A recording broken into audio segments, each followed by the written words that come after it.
8th, Recording in progress. Welcome, everybody. I call the March 8th, 2022 special council meeting to order. I will recite the Pledge of Allegiance. Everybody else mute your microphone and turn off your video while we display the banner. I'll give everybody a moment to do that.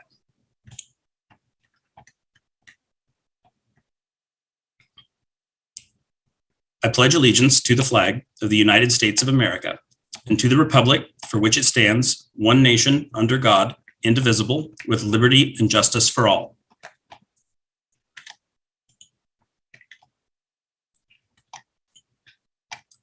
All right, before we move on to the agenda items, I'd like to acknowledge our remote meeting format, Proclamation 2028 regarding open public Mayor meetings. Thompson? Yes. And I'm sorry to interrupt you. We need to take a roll call. Oh, thank you. You're welcome. Please say here when I call your name. Mayor Thompson. Here. Councilmember Zorns. Here. Councilmember Alderks. Here. Councilmember McNeil. Councilmember Dorr. Councilmember Menke. Here. Deputy Mayor Alcabra. Here. All present with the exceptions of Councilmember McNeil and Councilmember Dorr. Thank you, Clerk. Proclamation 2028 regarding open public meetings is still in effect. Therefore, this also sorry, I'm gonna. I'm sorry. We're talking about a different proclamation. I apologize. Go ahead. Let me do this part of the script first, and then we'll get there. I promise. Sorry. Proclamation 2028 regarding open public meetings is still in effect. Therefore, this meeting will be held entirely remotely. Public comment will be allowed both in writing or verbally. Sign-up sheets were provided by the City Clerk's office via link from the agenda. The video of this meeting will be streamed live as well as recorded and available for later viewing on the city's YouTube channel. A call-in number was provided on the meeting agenda for members of the public who wish to call in by phone to listen live to the meeting. If you have called in, we ask that you mute your device so as not to interfere with the meeting. If a participant fails to mute their connection and causes a disruption to the meeting, the connection will be terminated. Next, I'd like to reiterate some meeting guidelines. For all meeting attendees, please speak clearly and pause frequently. State your name each time before speaking. Mute your microphone when not speaking. And if you're also streaming the live feed, please turn the sound off as there is a delay. For council, please use the raised hand feature in Zoom or your yellow card when you wish to speak, and I will call on you. Speak clearly and pause frequently, and remember to mute your mic when not speaking. The first item on the agenda is meeting agenda approval. Are there any changes to tonight's agenda? Councilmember Alderks. I was going to propose that the proclamations for the public could get moved to next week when it's a more public meeting and it's just part of the regular routine and people will be able to participate. Just a proposal.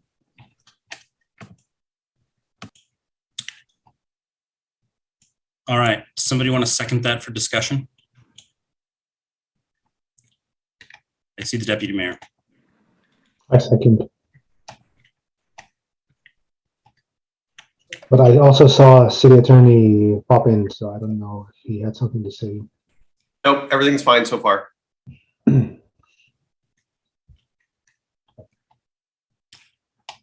I don't feel, yeah. Can I just say that we do have somebody, Stephanie Lizza will be here along with another, her coworker to accept the proclamation on the Evergreen Health. So they are scheduled to join us tonight at 6:30. Okay. Why don't we do that one since there's Councilmember Alderks? I think you were going to say what I would suggest that if we do the Evergreen Health one this evening, then the Women's History Month and Solidarity for Ukraine could be moved to next meeting. Works Was for that me. you were going to say, Mayor? Yes. Cool. Thank you. Anybody see any issues with that? All right. Well, we are going to do those. It looks like at 6:30. 6:30, a little later, or that one now. So we will now adjourn to executive session pursuant to RCW 4230-110-1G to evaluate the qualifications of an applicant for public employment anticipated the last 2 hours with no action expected. And I think this is the point Recording stopped. where we leave. And I will see you all on Teams.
everybody. We have a proclamation to read. And I don't have that pulled up in front of me right now. It's coming. Perfect. All right, whereas this is for the 50th anniversary of Evergreen Health. Whereas on November 7th, 1967, residents of the city of Bothell in Northeast King County voted to form King County Public Hospital District Number 2 to provide hospital and healthcare services to the community. And whereas Evergreen General Hospital opened its doors on March 9th, 1972, and for the past 50 years has advanced the health of the community it serves through its dedication to high quality, safe, compassionate, and cost-effective healthcare. And whereas Evergreen Health is governed by a publicly elected board of commissioners, and whereas Evergreen Health provided exceptional care and service to patients and our community during the ongoing COVID-19 pandemic, and whereas Evergreen Health is committed to consistent year-over-year superior clinical performance across a broad spectrum of care, as evidenced by its recognition from Health Grades as one of America's 50 best hospitals, placing it among the top 1% of hospitals in the US, and whereas the Evergreen Health medical staff is made up of over 1,100 providers serving the community with cutting-edge medical care in 70 medical specialties, and whereas Evergreen Health is committed to advancing the health and well-being of the residents of the city of Bothell. Now, therefore, I, Mason Thompson, Mayor of the City of Bothell, do hereby proclaim March 9th, 2022 as Evergreen Health Day and encourage all cities to join me in recognizing Evergreen Health for 50 years of dedicated service to our community, enriching the health and well-being of every life it touches. Thank you, Mayor Thompson. This is Stephanie Lizza. I'm the Director of Community Engagement and Legislative Affairs at Evergreen Health. I want to thank Laura and you for all your help and turn it over to our Commissioner, Virgil Snyder, who's going to introduce himself and say a few words. Thank you. Hello. Thank you, Mayor Thompson, for inviting us to attend today, and thank you to the remainder of the council. My name is Virgil Snyder, and I am a member of Evergreen Health's Board of Commissioners. On behalf of Evergreen Health and our Board of Commissioners, I want to thank the City of Bothell for preparing this proclamation and sharing in our hospice celebration of 50 years of service to our local community. We're proud of our history as a public hospital district and look forward to providing compassionate, high-quality care now and in the future. Thank you again for this recognition. Really appreciate it. Well, thank you for coming. Thank you. All right. Moving on to visitor comment. In keeping with Governor Jay Inslee's emergency proclamation 2028 regarding open public meetings, the city has accepted visitor comment in writing as well as accepted sign-up sheets for those who wish to speak at tonight's meeting. Written comments submitted to the city clerk no later than 3 p.m. today were forwarded to all city council members and are part of the record. City clerk, do we have any visitor comment sign-ups? We did not. However, I do see a person in the audience by the name of Lily Trozo. Ms. Trozo, if you'd like to speak, please use the raise hand function under visitor comment. We do not have anybody, Mayor Thompson. All right. Well, in that case, we're going to move on to Agenda Bill 22037, Board and Commission Interviews. Thank you, Mary Thompson. Our first applicant is for the library board, Sarah Jamshidi. She was unable to attend the interviews this evening, but would still like to be considered. And then our next applicant is Jessica Chung. So I'm gonna bring her in. She should be walking the hall. And here Hello. she is. How are you all tonight? Well, how are you? I'm doing well. Well, Jessica, thank you for coming here tonight. Mhm. If you wouldn't mind just introducing yourself to us, chat a little bit about why you'd like to be on a library board, and then we'll have a couple questions for you. Sure. So my name is Jessica Chung. I live obviously in the city of Bothell. My husband and I moved here a little over 3 years ago from the East Coast. I work in education technology and I support tutoring programs in some of our largest school districts in the country, virtual tutoring, and also just the growth of literacy for our struggling students. And I'm interested in the library board position because I see the library as being a community hub where a lot of our residents get services as well as access to educational initiatives where people can get connected. And I really want to help support that and bring some of my also expertise in educational technology, specifically as, we've had to learn how to connect virtually with each other, and the library is working on that as well. I'm interested in helping out with that in any way that I can. So yeah, and my background is working in education, K-12, mostly in literacy, but also social emotional learning, and also project-based learning. So that's a little bit about me. We'll open it up to the council if there are any other questions before I just ask another one.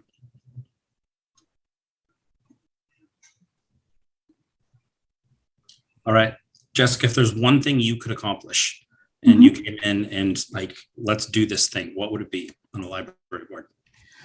I would like to figure out what programs are sort of suffered as a result of the pandemic and help problem solve some of that. And I know that the library has been trying to figure out ways to also serve the community, even when it can't be open necessarily for patrons to come in and borrow books. Like during the heat wave last year, I know we opened up the doors for people to get cooling there. So I just want to think about ways we can connect the library even more to the community and have people who maybe haven't been accessing the services there learn more about what's happening and what they can access. So yeah, just general more access, more awareness of what's going on, and greater participation by the community in the library efforts.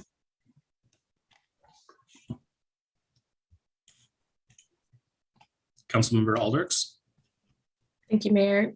Hi, Jess. Thanks for being here. I'd like to ask, do you feel like there are any obstacles that our patrons face in accessing the library, and how you might address those obstacles? Sure. So I know a lot of the access right now is through the website, and not everyone has access through the internet or easy access to the internet. So I know in other communities, they have figured out ways to provide like hotspots or other ways for people to access Wi-Fi and be able to access services. So I think that's one barrier. I do think there's probably also a barrier in terms of, the growing number of families in this area who don't necessarily speak English as a first language, or whose elderly family members are just not aware of the things that they can access through the library. So just more outreach to maybe people who the library hasn't been in their purview of something that is a resource for them. And then just, I think access in this more virtual environment that we're living in, even now, thinking about ways to broaden that access as well.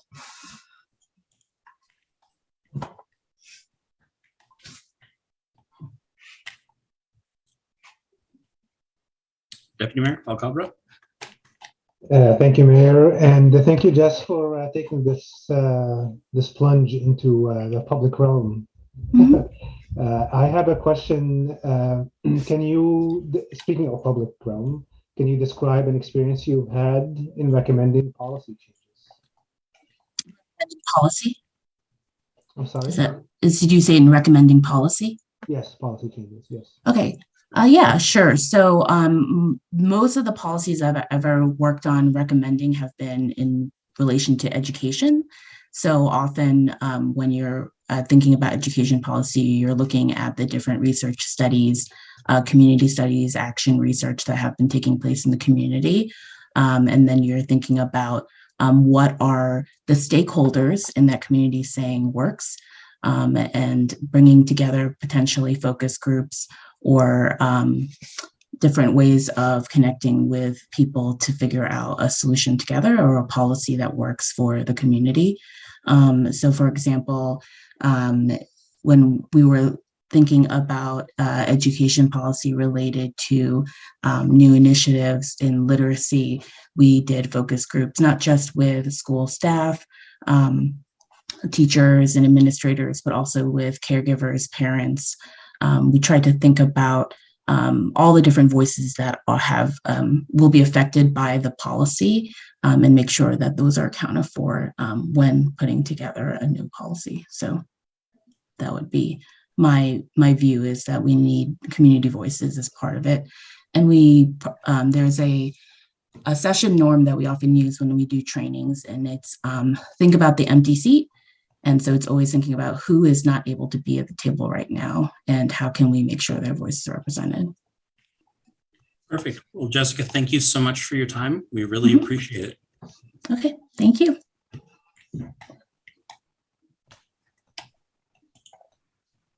So Mayor Olson, we have a little bit of a gap in our schedule here. Laura Weber is the next applicant for LTAC, and she cannot attend tonight. And our next interview is not scheduled for till 6:55.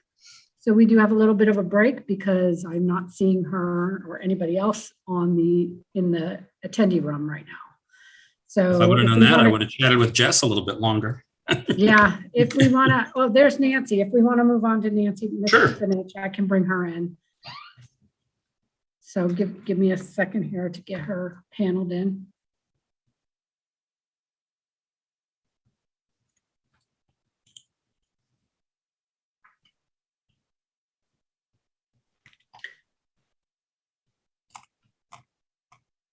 Hi, Nancy, can you hear us okay? I can, and I'm trying to go wild and get the camera to work. You know, don't you love technology? We can do this. How's everybody tonight? We are We're good. doing Thank you well. How are you? Oh, good. I'm great. Thank you for asking.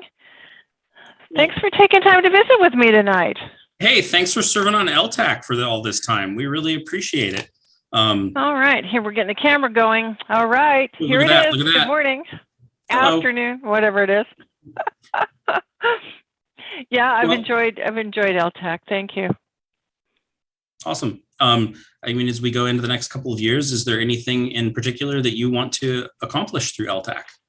Yeah, there really is. Oh, you know, I've been on LTAC. This would be a third term for me.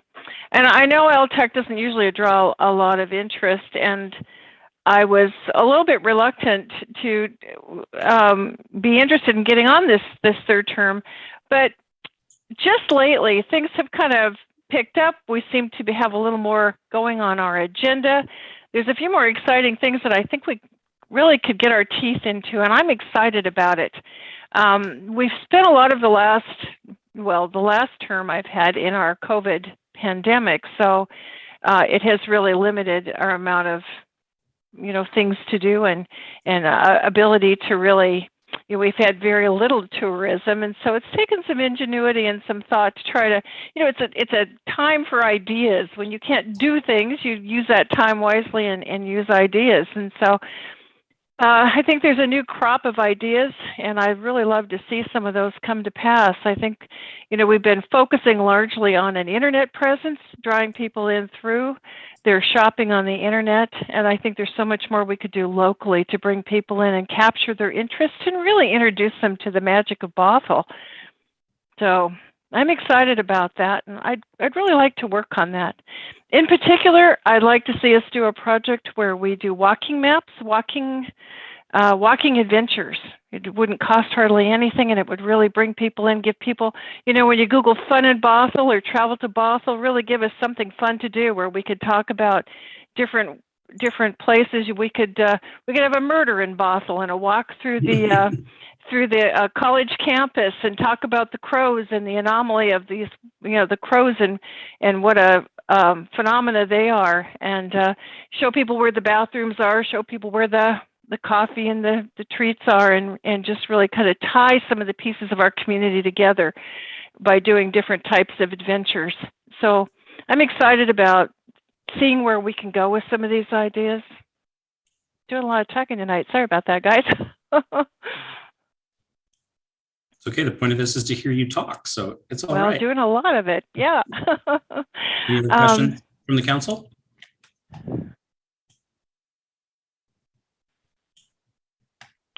Well, I will tell you, one of the things that I think that I bring to the LTAC committee is because I am a business owner, I have a little different perspective. Many of the people who are on LTAC have businesses that are directly affected by LTAC funds. And so I think that being on the committee has just kind of widened out and broadened out some of the perspective that comes to the committee in terms of how to use our resources, how to bring people into the community. You know, when you have a business, I'm an insurance agent, and so that's not. I wish I was selling red convertibles some days because I think it would be a little easier. But I think that finding ways to reach people, touch people, and really bring them home is important. And I think too the budgetary element of LTAC and how are we using and spending our money. There's just a little different perspective when you're the person that signs paychecks and that's what you do for a living. So, you know, hopefully, well, that's all I have for you tonight. Well, Nancy, thank you so much for your time. Thank you for your service on LTAC. We really appreciate it. Thanks for talking to me tonight. Good night, guys. Night.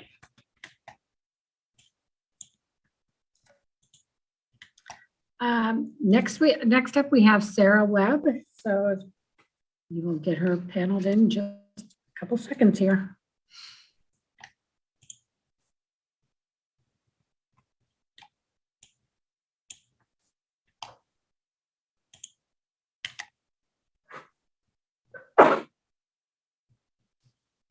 Hi, Sarah. We're ready whenever you are.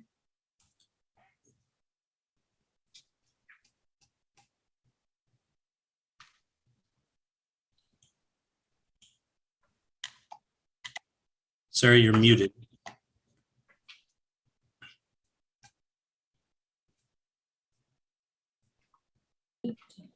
Hi there. Hello. Hi, I'm trying to find my window. There we are.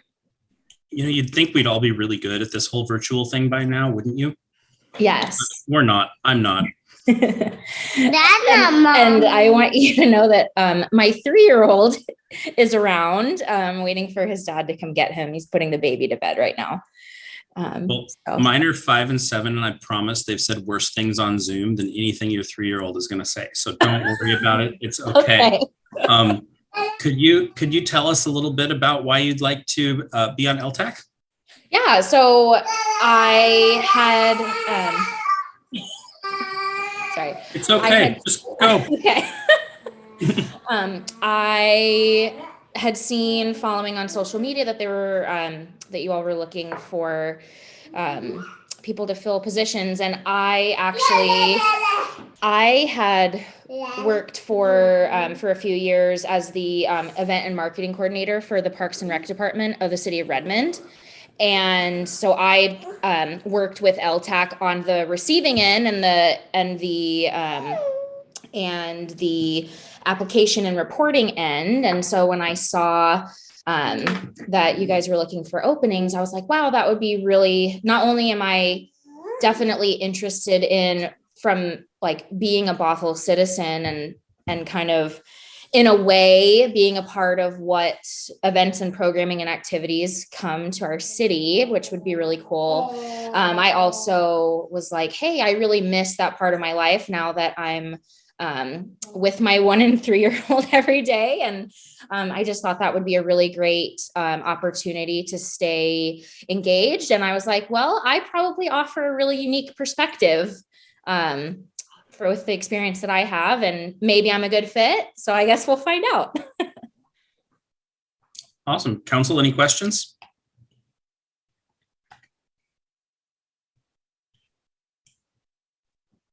Deputy Mayor? Hey, Sarah. Hi.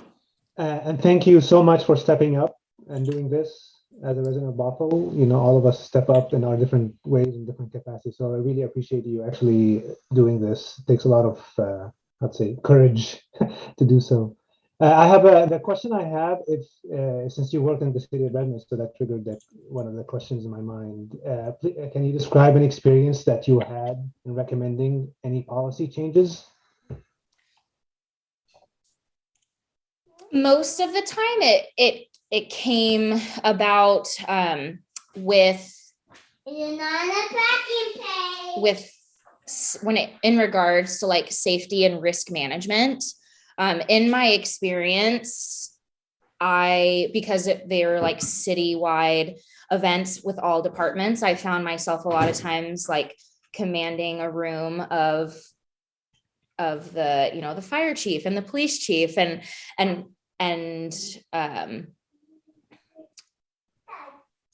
I guess a very specific one would have been changing how we set up the parade route to offer like more safety barricades in case of vehicle trying to get through and hit pedestrians. So I think a lot of the way that I,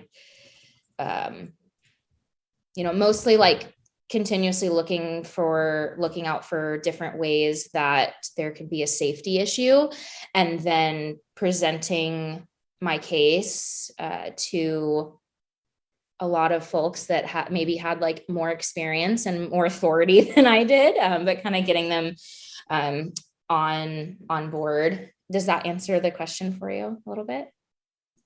Yeah, it did. And the outcome is that your recommendations were implemented then? Yes. Right? Yeah. Okay, cool. Thank you. Councilmember McNeil. Thank you. And thank you, Sarah. Can you, with your time in Redmond, can you maybe give us an insight to some of the groups that you work with? Did you do any work with like an example, One Redmond or any groups like that? I did actually. They're a specific example. I worked with them frequently in different capacities.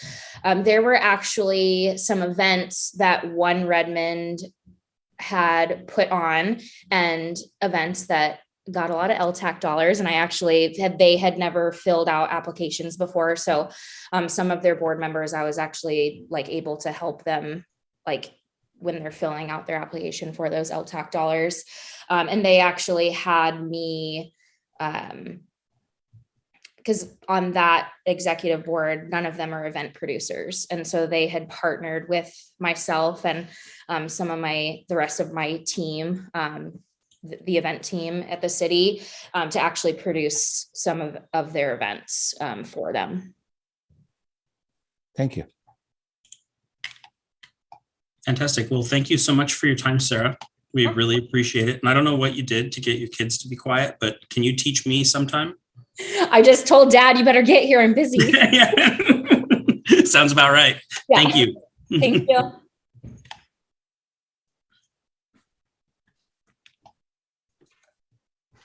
Mayor Thompson, we've got a little bit of a break. Our next applicant is not scheduled till 7:05, and I do not see her or anybody else for that matter in the attendee room. So if we want to take a 5-minute break, I will pause the recording and allow us to do that. All right. Let's take a 5-minute break and we'll see everybody back here in a few. Recording stopped.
Thanks, Mayor Thompson.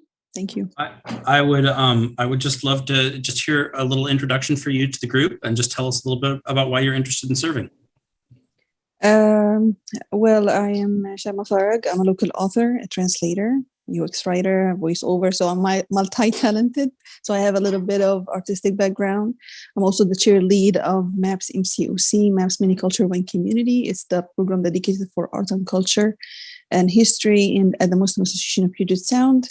My co-lead is Mani Rashid. She is also the commission at the Art and Culture Commission at the City of Redmond.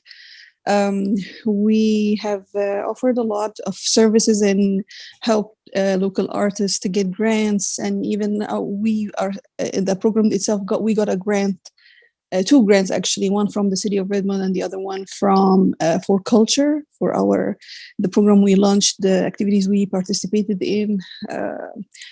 So I'm just looking forward to getting the Muslim community and my community involved in such activities in collaboration with the city of Bothell, and bring new voices, new faces to the table. Council, any questions? Councilmember Ulrichs. Hey, thank you for being here. I'd like to know what types of artistic experiences would you like to bring to Bothell, and what are you looking forward to accomplish on the commission? So through the program, I am running now, coordinating now at MAPS. I launched it. It's MAPS MCOC Stay Artistic. We are bringing vendor artists to teach their talents to the community, or to the kids in the community in different levels. It's not only kids. In the past, we did Arabic calligraphy classes, outdoor and indoor. We did the Islamic geometry. Currently the last months we had an artist that taught the kids to draw on items like leathers and wood and fabric. This week we'll have another vendor who will teach the kids to draw to do decoupage, and we had someone who taught the kids to do birography. So it's all related to the Islamic culture, because they do Arabic calligraphy when they draw.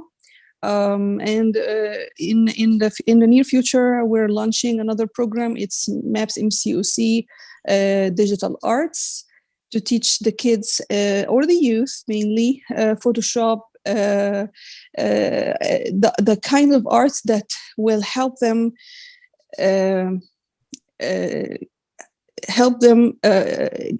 use their talent in this, and as well as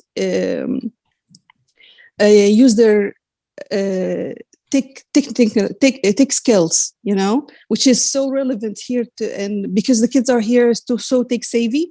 So it's kind of a combination. I believe in arts because,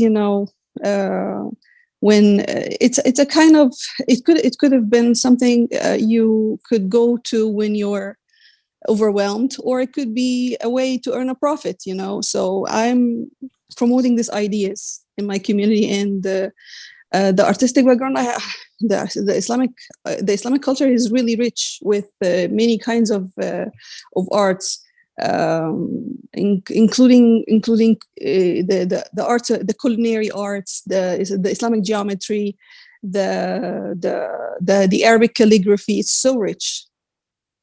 I guarantee you will bring really, really talented community to your commission.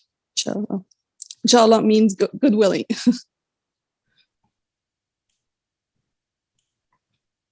Deputy Mayor, do you have any questions? Remember my implicit bias discussion thing I mentioned earlier? Thank you, Shama, for stepping up. I really appreciate it. I made a call out to the community, and Shama was always one of the first to step up and answer the call. The one question I have is, As part of, I know you mentioned as MAPS, MCOC, and all those programs, but as part of the city, because you were very involved in the city of Redmond, right? Even though you're a Bothell resident, hopefully, you become involved with Bothell. But how did you get the city of Redmond exposed to the variety of cultures through art? Because we were MAPS is a part of Redmond, and we've been doing this work for years. It's finally becoming fruitful. We've been volunteering with them. We've been collaborating between them and the artists, and even they had last year. They had reached out to us through our volunteers that they wanted something from the Islamic culture for the public display, and we did. I myself participated with a photo of me and my children, and they asked me a question. Share with us something that's valuable to you. I said I share my hijab, and this year we helped some of the artists, 2 artists actually, to get their work in the public display, and we helped them get grants. So this is what I'm expecting to do the same through my because I have a huge following and have access to many social media platforms. I use this to engage people and let them know about opportunities, so we can get more traffic to those kind of opportunities and get people connected.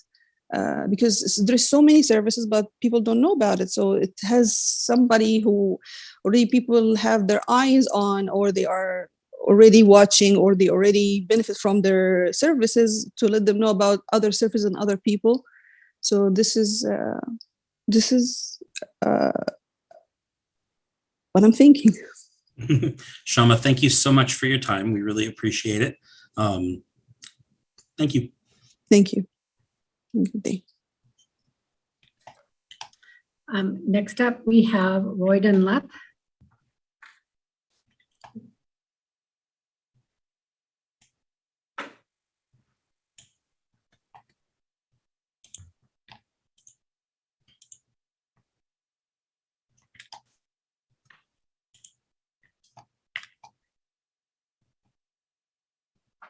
Royden, you're on mute, but we're ready when you are.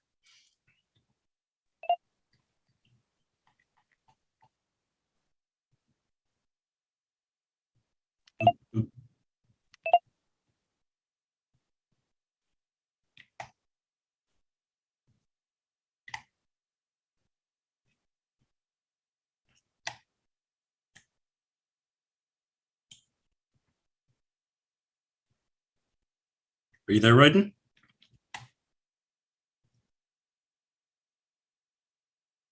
You're off mute, but I still don't hear you. Is it me? Oh, Should I leave? oh, you're fine. Okay, thank you. We're looking for Royden. Oh, okay. I see him.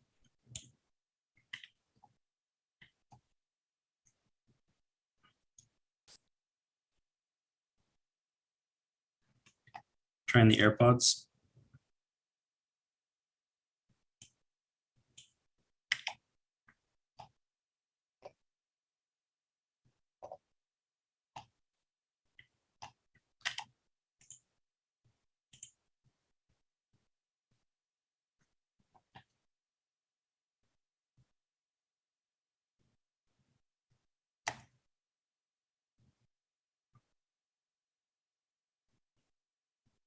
Did you try that little arrow right next to the microphone, which has some options?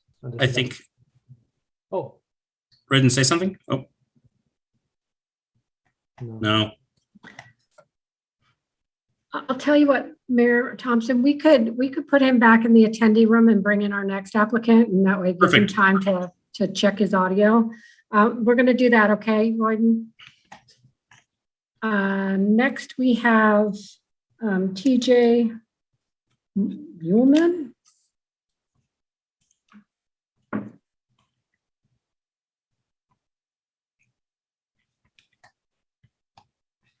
Hello. Hello. How are you, TJ? Yep. I'm well. How are y'all doing? Doing well. Oh, right, and hang tight. I think you got it figured out, but we're gonna chat with TJ for a second, and then we'll circle back. Okay. No problem. So TJ, thanks for coming tonight. Could you tell us in just a few brief words why you'd like to serve on the Arts Commission? Yeah, so I am relatively new to Bothell. I moved here 3 years ago from Atlanta. Oh, can you hear me? Yep. Okay. Sorry. I'm relatively new to Bothell. I live just north of downtown, and I really love Bothell. And when I lived in Atlanta, I lived in the city, and I was a part of an arts community there. It's called the Goat Farm. And I spent a lot of time engaging with artists in kind of bringing together artists to do murals and to participate in the community. And I come from a technology background. I don't have an arts background at all, in fact, but it's something that I have a deep love for and a deep passion for.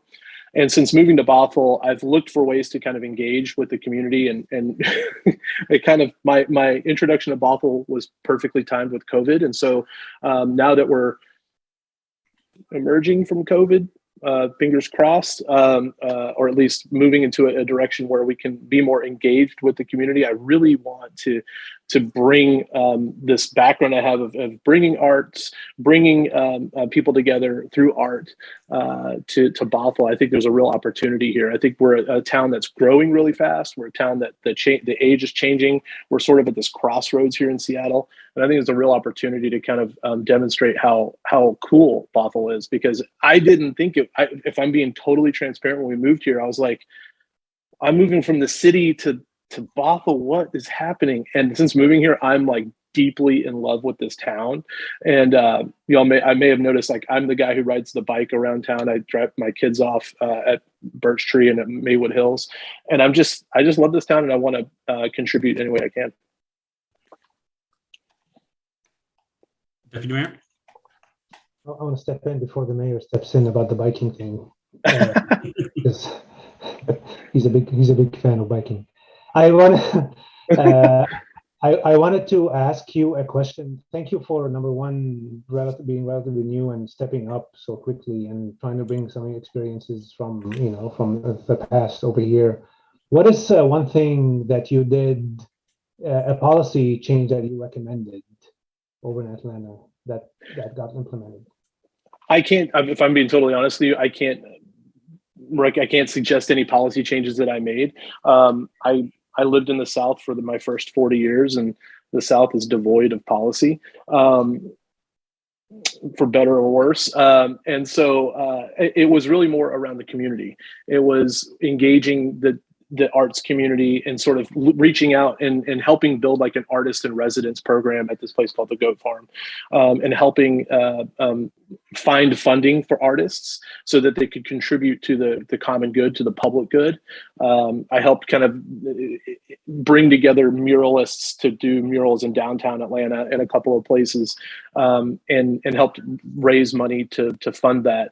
One thing I do believe very strongly is that we tend to take artists for granted. We sort of say, oh, it's in your best interest to do cool art because then people will hire you. And I think that's true to a certain degree, but I think that finding money to pay them, to engage them, to give them at least a living wage that they can continue to pursue their art and continue to contribute to a town, to give it a culture, to give it a sense of people who come here and can see what Bothell's all about. That was something I did a lot of, and I'm proud of that. But from a policy perspective, I don't have much experience there. Well, thank you. Can't pay your rent with publicity, right? Exactly. Oh, that's exactly right. And because my background's in software, people tend to kind of come to me and say, "Hey, can you build this app for me?" And I'm like, "Yeah, I can if you pay me to do it." And so I think artists get that even tenfold what I get as a software person. Yeah. Councilmember Aldrich. Thanks for being here, TJ, and thank you for bringing your experiences to our community. We are really stronger when people step up like you have done.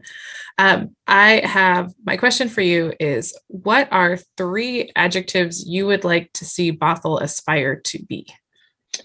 I think I love that question. I think Bothell, and these are just off the cuff. I hadn't really thought about this question, but I do think Bothell has an opportunity to be hip.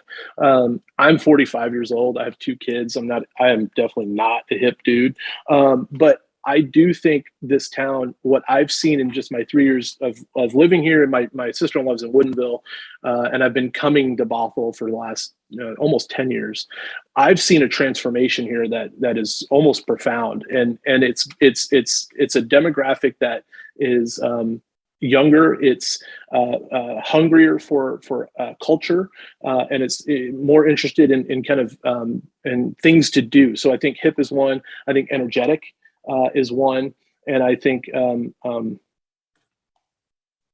beautiful. I really do. I'm blown away every time I go somewhere in this town. I'm just shocked by the natural beauty around here. And again, coming from the South, where there's not a lot of natural beauty, or the natural beauty is very different. It's a town that I think has so much to offer. And my friends who live in Bellevue and Ballard and elsewhere around Seattle are sort of tired of me saying, you got to come to Bothell. Bothell's cool.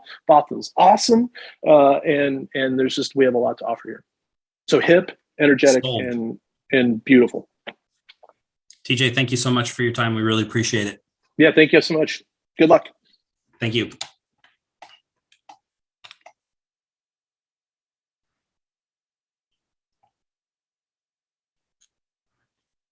All right. Do we have Royden? We are getting Royden.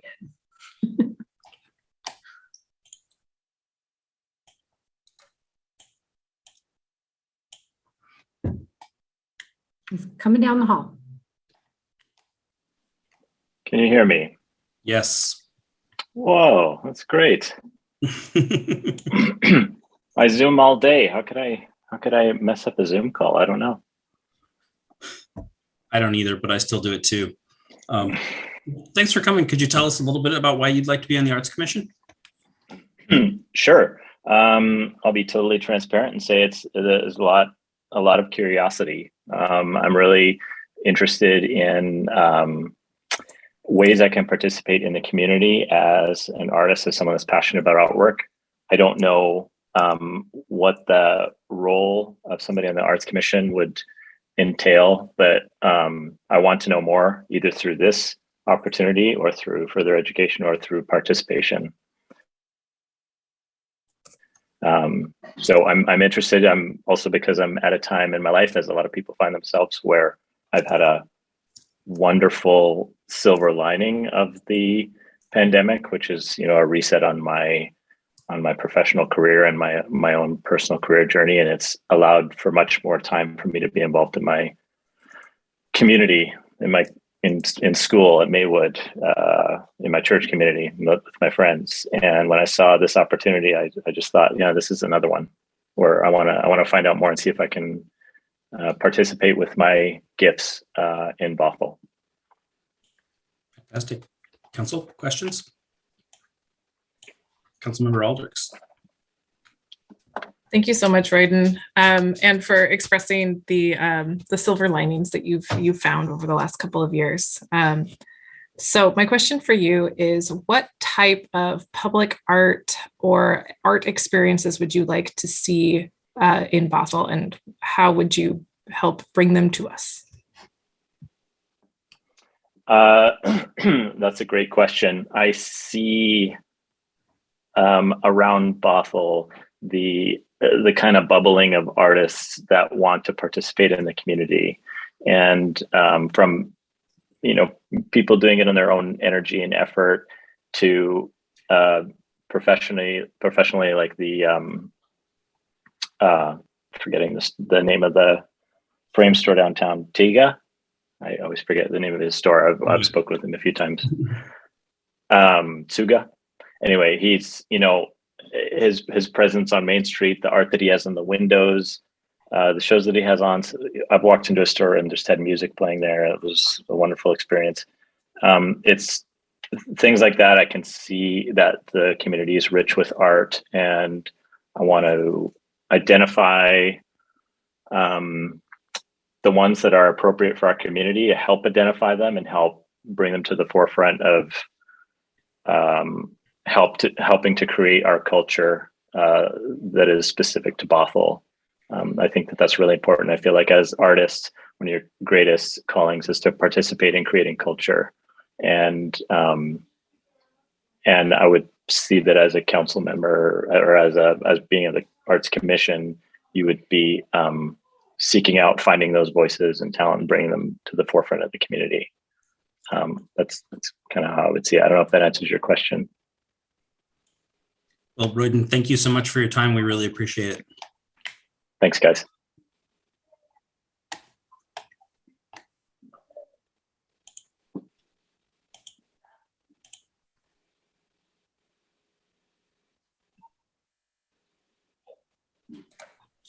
Next up, we have Tara Bills.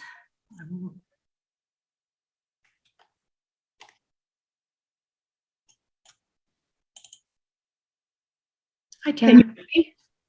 Yep. Oh, good. Hi. Hi, Tara. Thank you for coming tonight. Could you just start by telling us a little bit about why you want to serve on the Arts Commission? It's kind of I don't know, it's kind of an odd start. For those of you, I don't know if you know, I am one of the pop shop owners. I own the Painter, the Potter, and Puppeteer, which is a little art boutique right downtown. And the whole reason I did that was because I felt like we didn't have art in Bothell. And I know we do, but I didn't feel like I wasn't feeling art. So if I've lived in the Bothell area for as long as I have, I can't be the only one who's not feeling art. Sorry, I'm not sure why my light is gone. And so I was looking for things to connect better. And I'm a fairly spiritual person, and I was just Googling and searching, and City of Bothell popped up and Art Commission popped up, and that was kind of my sign to me that this is the thing that you need to do, which is not anything that I would ever think of doing. I wouldn't go, hey, I want to be on the commission. That's just not typically something that it's not something I would typically do. But it jumped off the page at me, and so I pushed the button. So that's why I'm here. Council, any questions?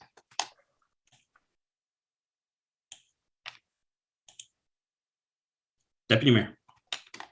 Well, Tara, thank you so much for you're taking two chances. The first is doing the pop-up shop. Being an entrepreneur is no easy task.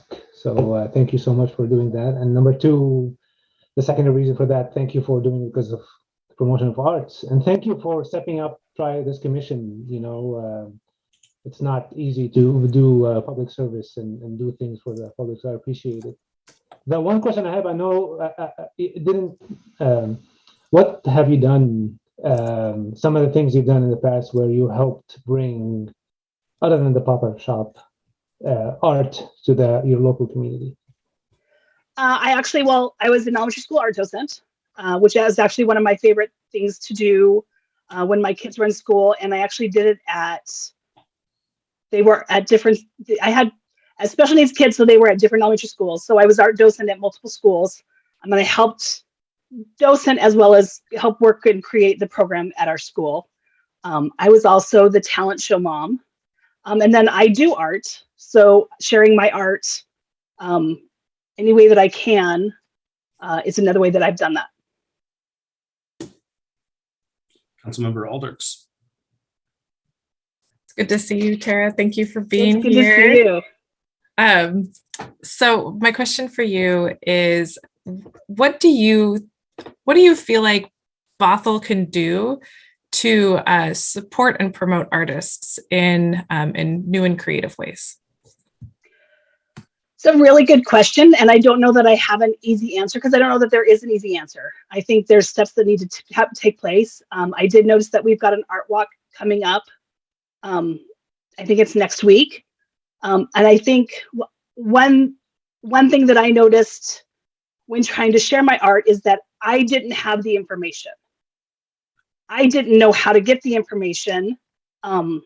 So for example, me as the painter, the potter and puppeteer would have loved to have supported the art walk, but the information didn't get to me easily to then be a business or an artist and support that art walk. And I think that's where things are not connecting. And I don't know the best way to fix that. But I do think that as someone who's tried to share their art in art festivals and things like that over the pandemic, it's really hard as an artist to find those places to share your art. And so that's something that I think that we as Bothell can do, is be more proactive in sharing the information where it needs to be shared. Fantastic. Tara, thank you so much for your time. Thank you for running one of the pop shops too. We appreciate it. Thank you. Happy. Take care. Bye. Bye.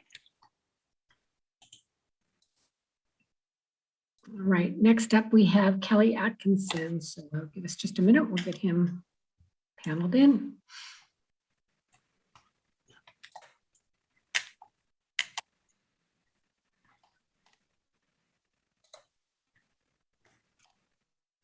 There's Kelly.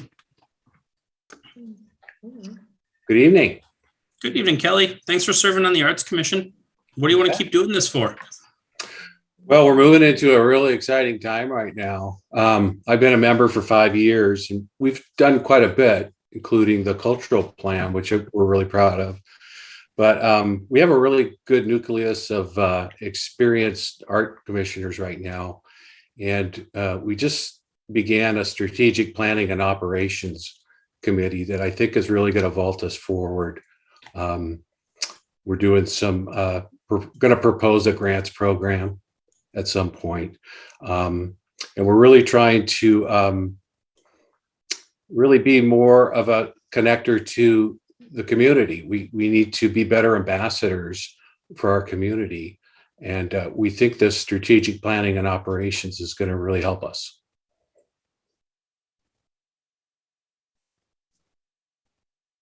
Council?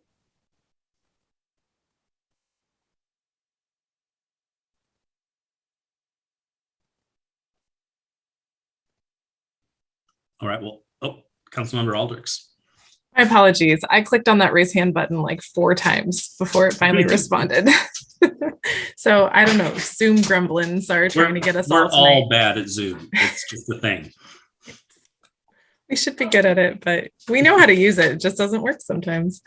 So hello, Kelly. Thank you for being here. Thank you for serving our community on the Arts Commission.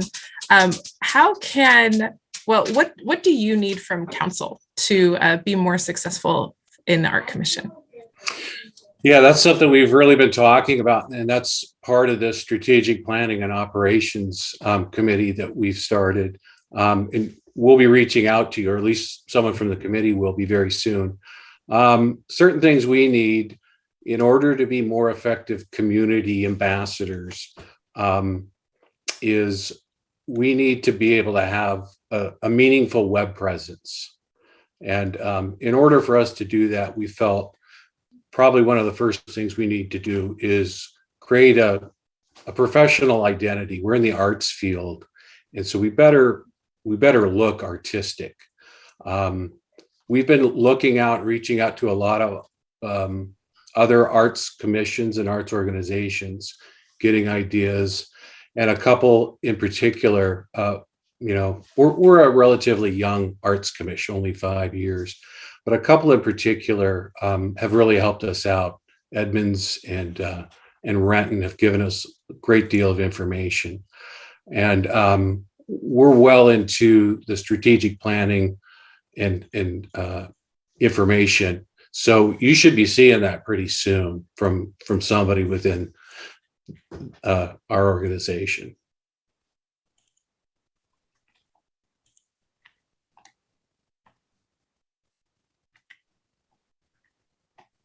The Arts Commission has developed subcommittees is going to be coming to us with a budget ask if anybody wants to know a little bit about the type of people that are on the Arts Commission right now.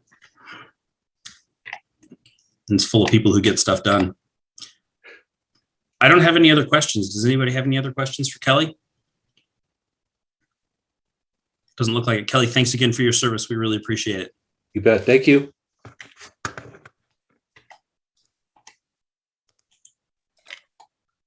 Okay, next up we have Jill Madison.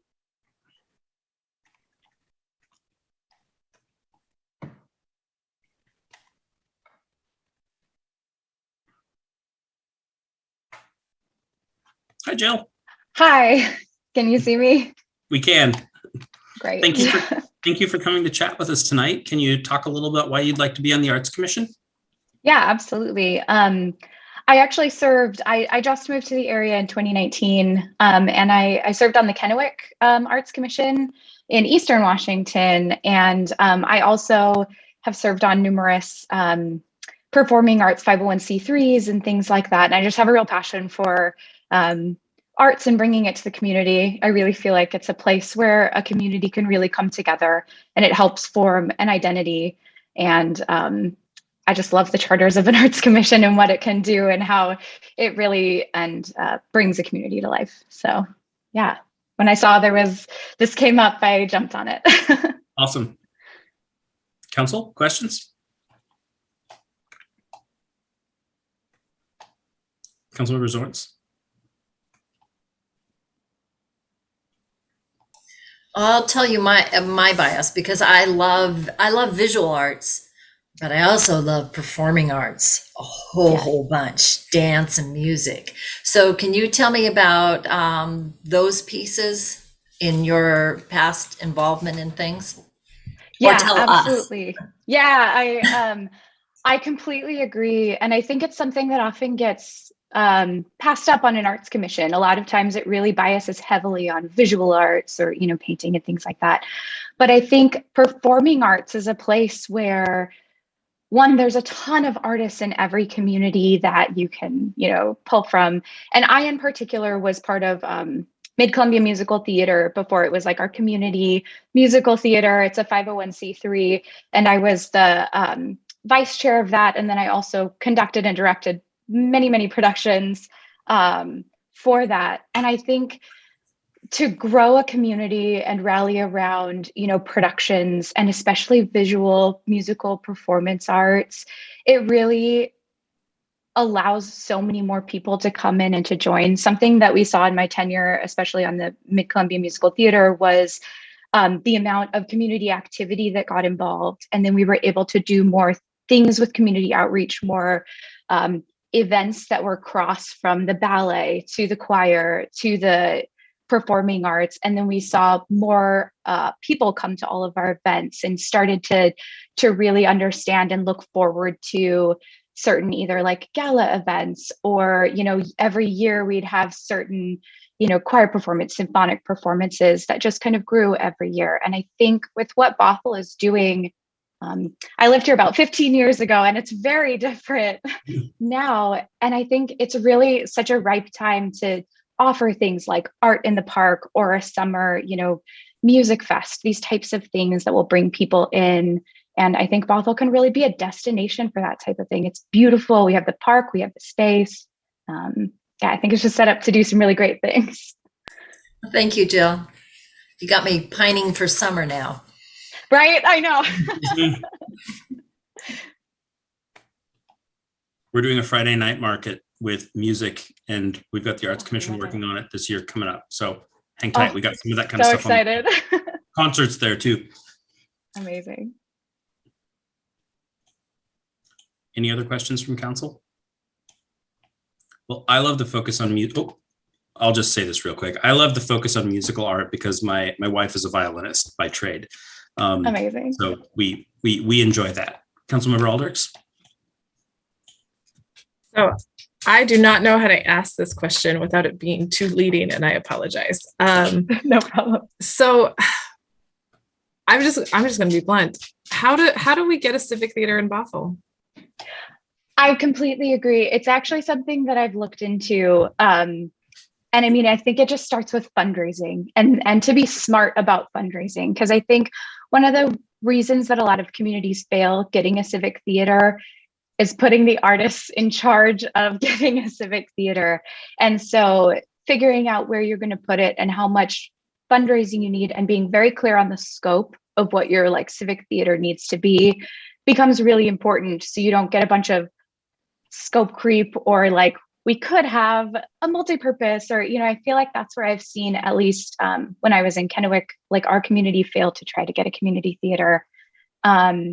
And so really having a good vision, somebody to drive it through, and a really smart business sense of what it takes to fundraise, get the grants and build that up and then see it through. I think that's the real most important foundation. It's a good, solid business plan. Yep. Jill, thank you so much for your time. So glad you're in Yeah. Bothell. Thanks for coming to chat Me with us too. tonight. Thank you so much. Have a great night. Next up, we have Mia Chang.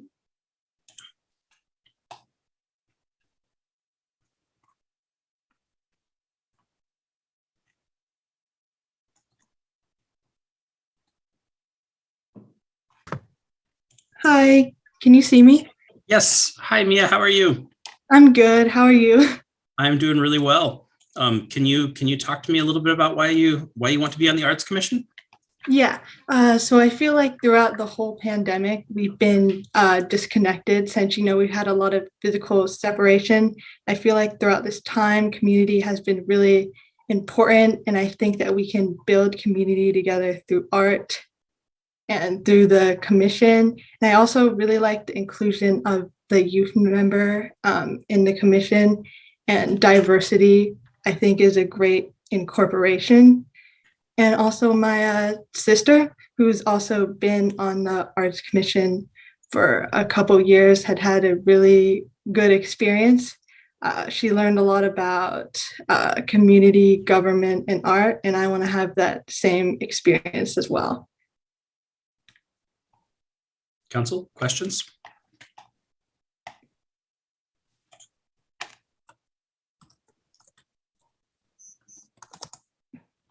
Councilmember Zorns. Hey, Mia, thanks for coming. Quick question. Do you have a favorite mode of art? Or what are some of your favorite kinds of art?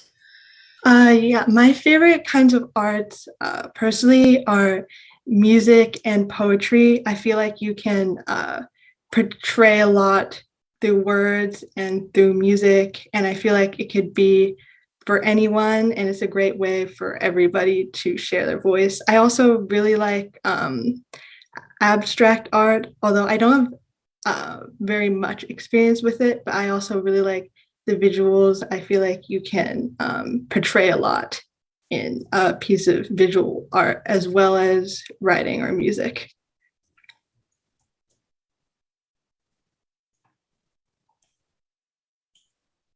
Councilmember Aldrichs. Mia, so you mentioned that your sister has been involved in the Arts Commission, and what's an example of something that she was able to be involved in that you just really enjoyed seeing, and what is something that you would like to bring to the Art Commission? Yeah, so my sister has been, she was previously a youth member, and then when she turned 18, she was no longer a youth member, but still stayed on the commission. And she participated in multiple events. I remember one was for chalk art, which I thought was like a great way to, bring the community together and then just spread positivity.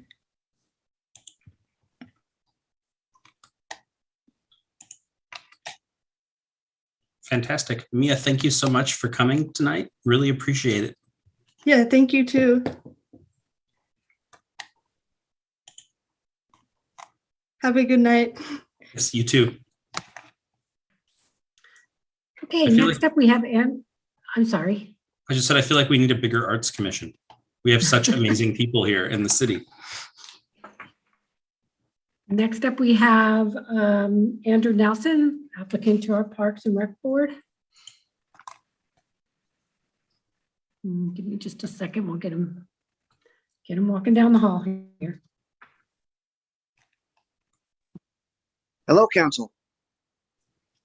Hey, Andrew. Hello. How are you doing? Doing good. So why do you want to be on the Parks Board? Well, first off, I guess let me introduce myself.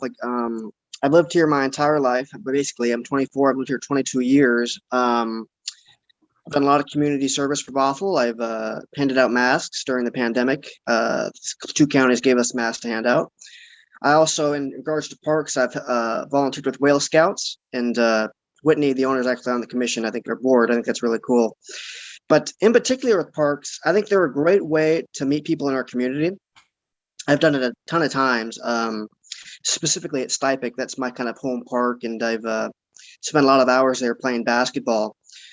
One thing that I'd like to change in Stipek and Cedar Grove, the 2 parks that I mostly go to, are the hoops have double rims, and it's such a small change, but the hoops have double rims, and if you're a basketball player, double rims stink. The ball bounces out of the basket a lot. It just, and professional basketball, they have single rims, so it's kind of like you're practicing a little more than you need to, I guess. But yeah, I think that's a small change that would make a big difference in people's lives. I see a lot of people playing out over there, so it's something that something I'd like to see.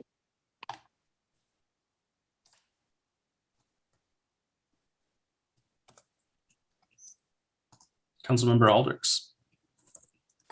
I'm going to steal Deputy Mayor's question that he's been asking most of our applicants tonight. And I'm going to ask you, what is a policy that you've been able to affect in some way to bring your values to Bothell? Oh, well, DEI was a big one that we really pushed for city council. And I was proud to make a petition, and we got about 500 signatures for that, and ultimately it got passed. So DEI was the big one that I was really proud to be a part of. Andrew, if there's one thing you could do in the Parks Department that you could change and have it be different, what would it be? The department itself or the parks themselves? The parks themselves. Anything associated with parks? How about that? Yeah, just probably the basketball hoops. Honestly, that was the big one for me, because it's the one that affects my life the most. I like to go there, and it doesn't feel good the ball rimming out. I'm not good at basketball, but hey, that's one thing I'd like to see. And I think it's a cheap change. I think that budget wise, it wouldn't be a big hassle. Councilmember McNeil. Thank you, and thank you, Andrew, for being here. Can you, if you had to make tough decisions on spending money in parks from the north end of our city to the south end of our city, what would be one of the driving factors for you to determine where to spend that money? Well, I think we need to know what people we use the most and then make cuts from there. Things that people use the most, we definitely, really shouldn't cut in parks. But if there's things that are kind of extras that people don't really use, then of course I'd be, want to cut those first. How we get that data, that's something else. But that's how I would make the decision. Thank you. Thank you, James.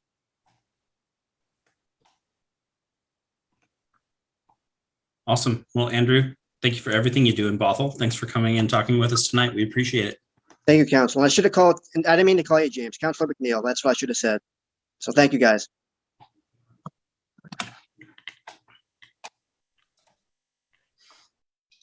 All right, next up we have Kailash Mandel.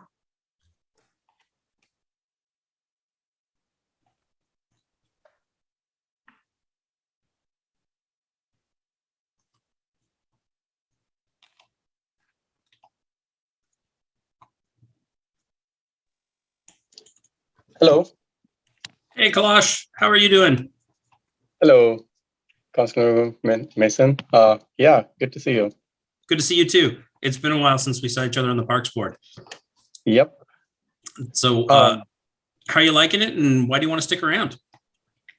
Yeah, definitely. So as I joined previously, this board was basically, I'm already being a resident of Bothell for like last 13 years, and then I have been using all the outdoor stuff which we are providing. So want to add a couple of more facilities which could be helpful for each and every one, not only for kids, for like each and every age.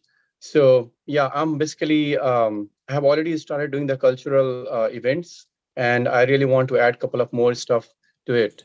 So that's like one reason like I want to stick to it. Awesome. Councilmember McNeil. Thank you, and thank you for your service. I was curious, what is one of the biggest needs that you hear from the community as far as parks are concerned? What the community would like to see? So definitely, as far my understanding for last 3 years is like there are a couple of priorities, but yeah, it's like either we have some of the priorities which have been already assigned, or we have like some of the budget resources issues. But yeah, we are still like working on what should be the first priority. Something like a dog park is one of them. And I see like a lots of hearing on like a dog park is one of the things which we want, not the temporary basis, but for like, yeah, it has to be like forever, like we need a park. And things also which I had in mind, something like, yeah, one of this is cricket, like lots of residents in Bothell, they have been playing cricket, and there have been so many leagues which have been playing around Redmond. So I really want to bring that to our city so that we will be like one of other prominent place for playing cricket. Yeah. Councilmember Aldrich. Thank you for being here, and thank you for your service to our community, and for the perspective that you bring. I think many people are surprised to hear that cricket is in such high demand. And so thank you for being a champion for that sport. My question for you is, can you point out what you feel like was a success for you while you've served on the Parks Board? And how is that going? And what would you like to see going forward to build on that success? So like I mentioned that, yeah, I have like this couple of things which I have in mind, and I really want to bring that forward. However, I feel my success is where our community needs it.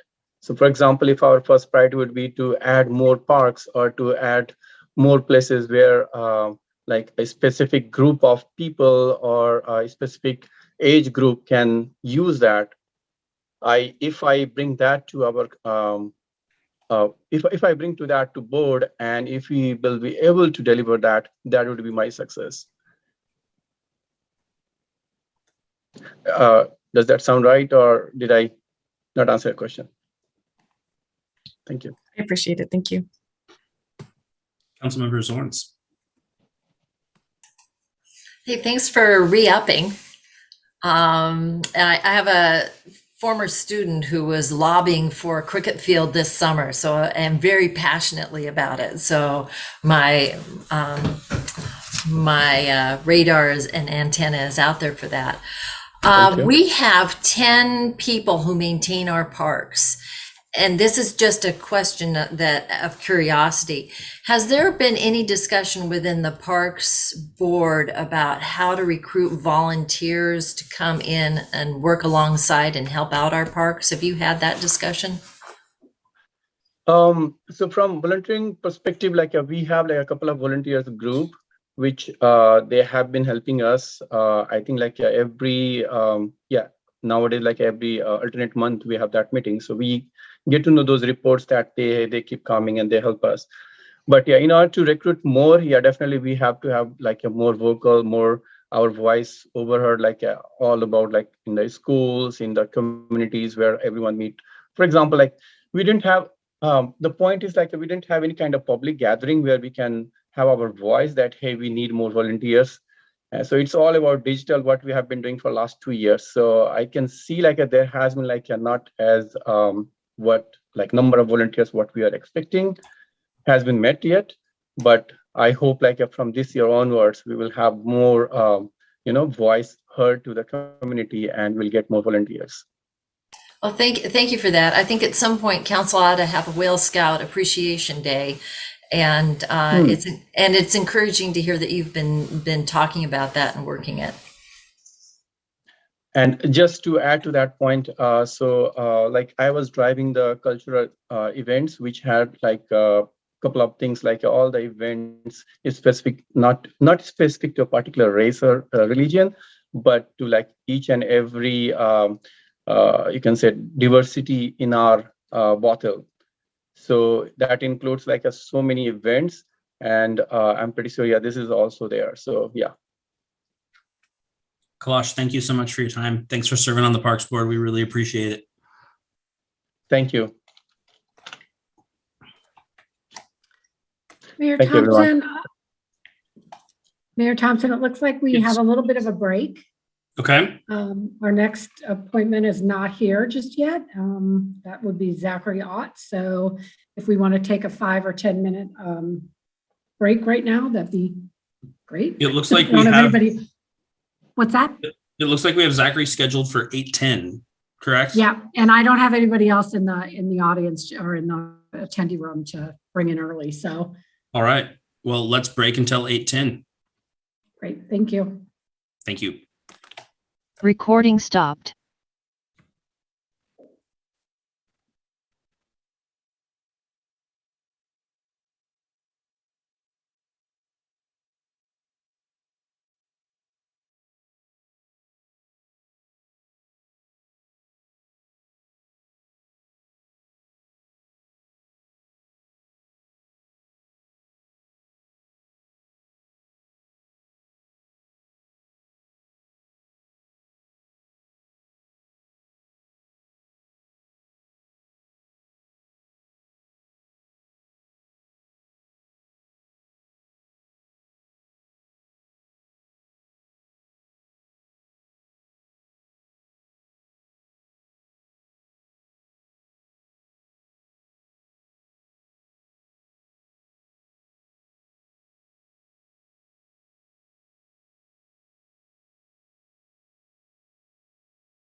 Well, thanks for coming tonight. Of course.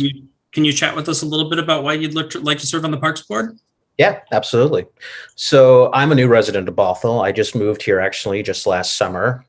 But having also recently worked on a city council campaign in Edmonds, I got the opportunity to learn more about how us average citizens can take part in their local community. And I learned about, how cities have these boards and commissions that regular citizens can serve on. My candidate had served on the local housing commission in Edmonds.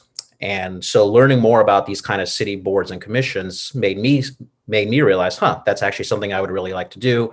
Just with my own personal background, being interested in local government and public service, that is one of the reasons why I would want to serve on this board. Another reason is it's just I love Bothell. I grew up going here to the city of Bothell and riding and cycling on the Sammamish River Trail with my mom. So I've seen Bothell change a lot through the years since growing up. I'm 26 years old, but coming here when I was only, 10 years old, I was seeing all of that new construction that was happening around Bothell Landing, where my mom and I would start cycling. So I've seen the city of Bothell change a lot.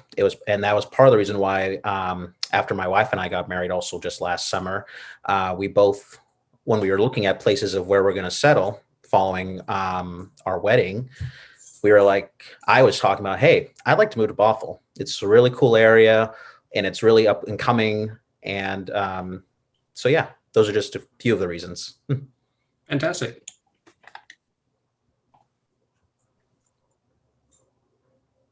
Councilmember Mankey.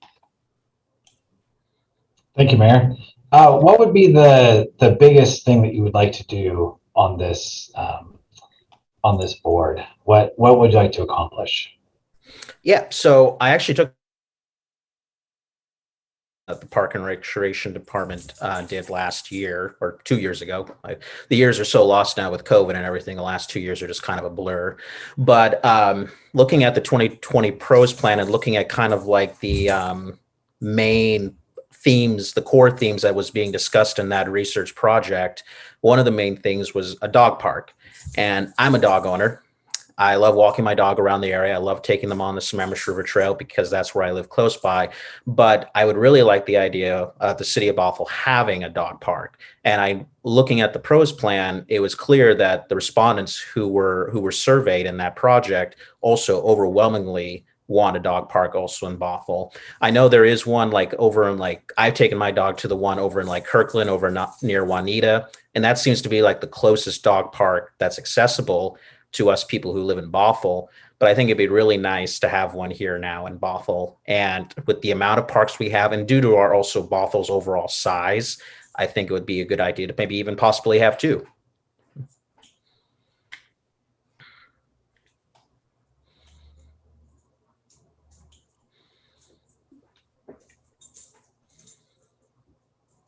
Councilmember Alders. You spoke to the, well, first, welcome to Bothell. Thank you for choosing Bothell. That's a glowing recommendation. And you spoke about dog parks in as part of the pros plan, but what are other features of the pros plan that you would like to see implemented? Yeah, absolutely. So probably the other thing was having more cultural events in the city. Also moving to the city of Bothell, I've noticed that the diversity is changing here in Bothell. 30% of our population now, according to the 2020 census, is made up of the BIPOC community. So having a lot more cultural events will just make our city a lot more exclusive to the people who live here and the people who potentially want to live here.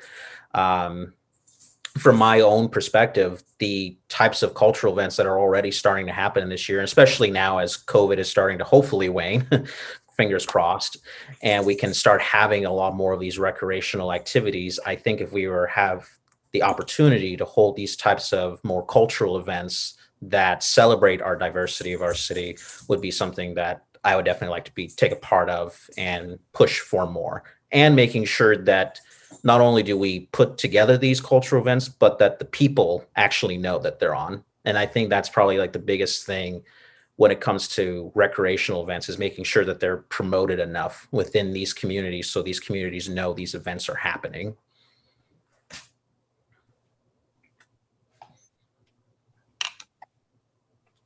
Fantastic. Zachary, thank you so much for your time. We really appreciate it. Glad to have you living here in Bothell. Yeah, thank you very much. And thank you for all for your time.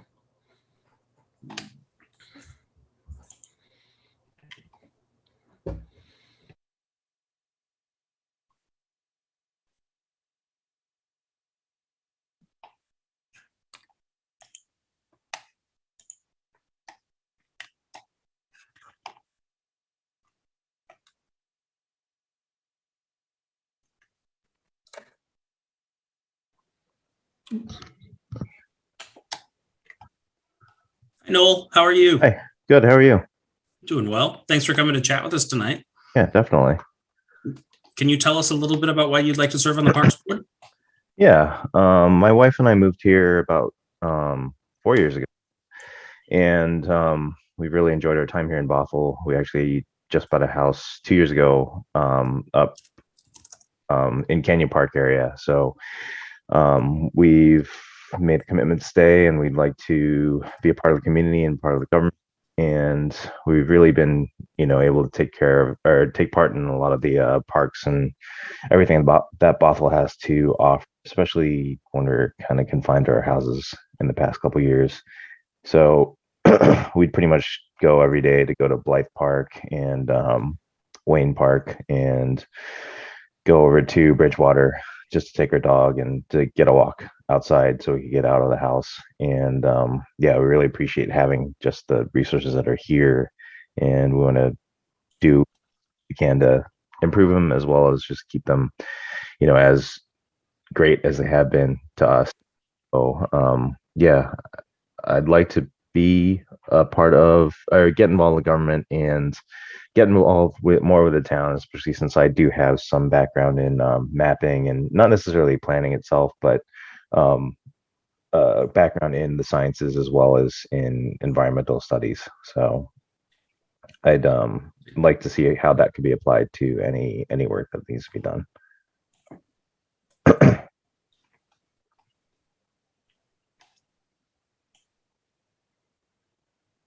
If there was one thing you could accomplish in a couple of your terms on the Parks Board and Parks, what would it be? I think if we could have a more permanent dog park, that'd be great. It was really nice to have the dog park down in town. When did it come up? Maybe a couple years ago, and have that available for us. And I usually take our dog to just walks in any of the parks we have around here, but that was a nice thing to have, at least temporarily. So it'd be nice to be able to find a space to have a place for our dogs to play around and meet each other. And we've met a lot of great people that way through dog parks in the past. So it'd be nice to have one pretty readily available. We still go all the way up to more towards Snohomish which they use their dog parks. We go to the beach and other places that are available. But it'd be nice to have one close to home. Deputy Mayor? Thanks, Mayor, and thanks, Noel, for stepping up to do this. One question I had in the application, you mentioned you've had some experience creating maps and working with organizations. Have those? Can you tell us more about that experience and what was the outcome, and like how were the maps used or the results of your work used?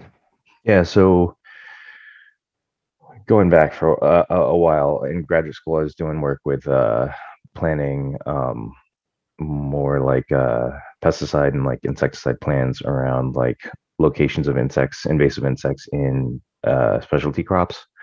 So I would make maps of locations of insects throughout the year and then like kind of relate that to different factors in the environment, whether or not they were pesticides or distance to structures or things like that. And then let's see, currently I make maps for a company that does wetlands delineation. So we make maps with soils data, parcels data, and then floodlands, things like that for currently for Texas DOT and some other private owners, landowners who want to build, say, buildings or roads or parks or what have you. So we do a lot of mitigation banking for them. Thank you. Councilmember Zorns. Well, this is an off-script question. I was going to ask you something about wetlands and, how we can support our salmon, but then I thought parks, how could parks lend themselves to supporting healthy pollinators throughout the city? That's interesting here. So my background is mostly in entomology, and it's after moving here, we kind of realized there aren't really that many insects in comparison to places that we've lived in the past. So we have seen bees. It's not as many and as dense as where we've seen it in other places. But we could have pollinator strips, so have a bunch of native plants. So I know the invasive species here, at least that we see everywhere, are hollies as well as the Asian blackberry plants. So those would be, of course, needed to get removed, and then hopefully, put in more native plants. I know they'll pollinate those blackberries, but they're such a pain everywhere, and they just overtake everything. But I know a lot of farmers that we used to work with in cranberry bogs would plant pollinator strips and have a lot of their pollination supplemented by that. Well, thank you for letting me put you on the spot.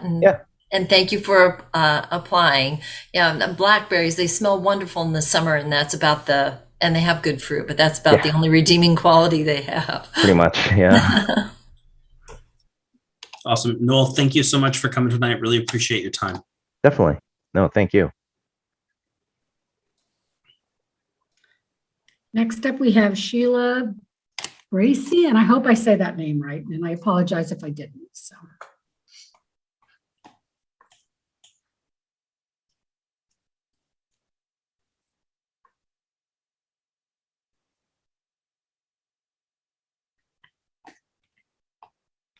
Let's do this. Hi. Hey, Sheila, how are you? I'm good. Good. How are you? I am good. You pronounced it right. Oh. Whoever introduced me, you pronounced it right, correctly. Good job, City Clerk. Sheila, could you just tell us a little bit about why you'd like to be on the Parks Board? Sure, absolutely. I've been a resident of Bothell for 32 years. Lived in the same house on Norway Hill, have just both raising two daughters and embraced the Parks Department. And literally my neighbor walked over to my husband and said, Sheila has to apply for the Parks Department board because she is so passionate about parks. And so that's what kind of got me triggered and really thought about really applying and being able to step into it. The parks, for me personally, full transparency, my youngest daughter was killed in a car accident 6 years ago. And from a mental and physical health standpoint, the parks have been key to my healing process and my long-term process. And I have embraced it both from a physical and mental health standpoint, but also just the environmental power of parks, both for the community, for our kids, all the way to our senior citizens. And it has just been a very passion of mine, and I promote our Bothell parks all the time, and truly want to be part of making a difference both in the parks and in the community.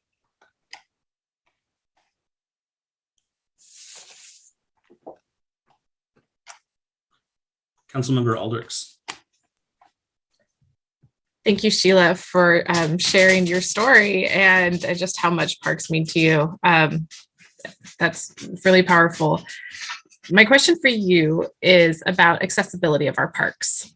How are we doing, and what can Bothell do better?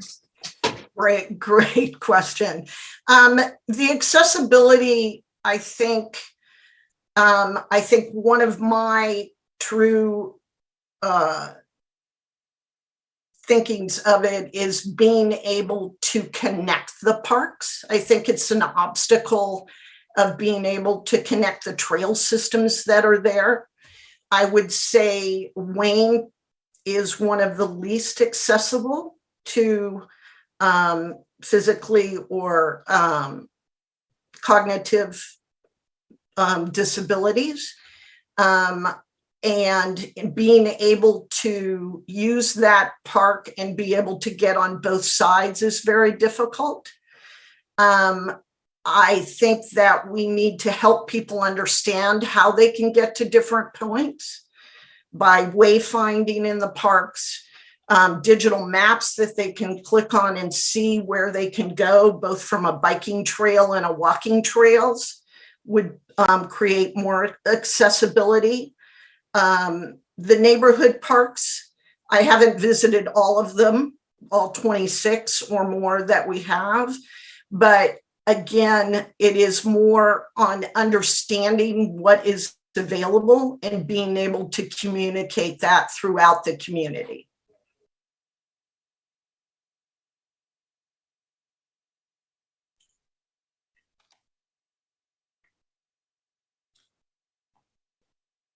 I am not seeing any more questions. I just want to say I noticed the community involvement that you had on your resume and was very touched by that and appreciate you giving back. Definitely.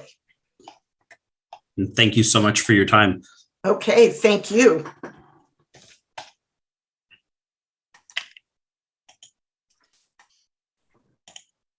Next up, we have Adam Stacy.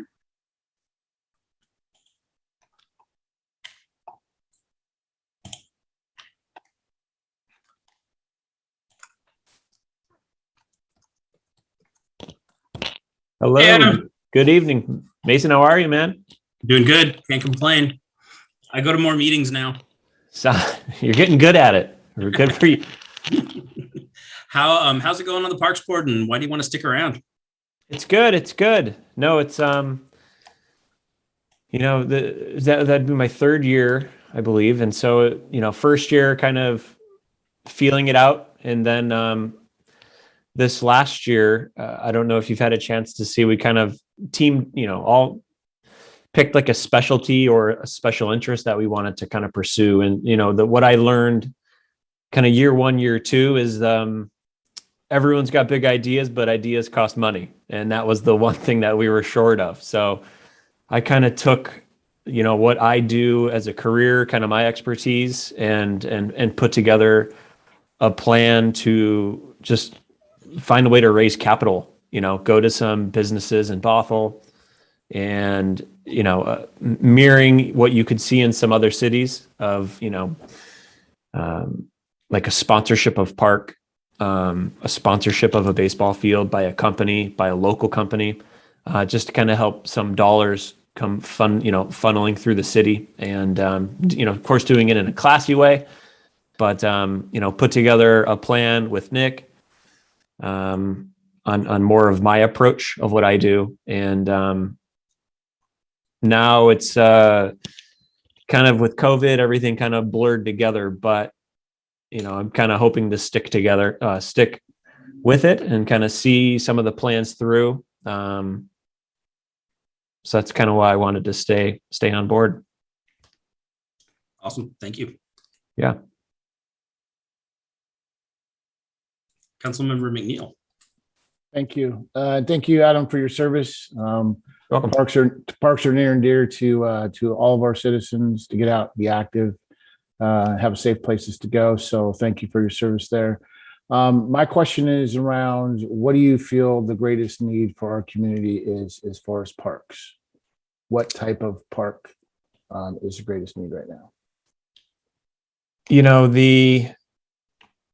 What I see as kind of like surface level would be like a redo of some of the playground equipment. And just kind of like a refresh of the park in general. The properties of our parks are great. It's more of the aesthetic piece that is missing as you visit other parks around in other cities.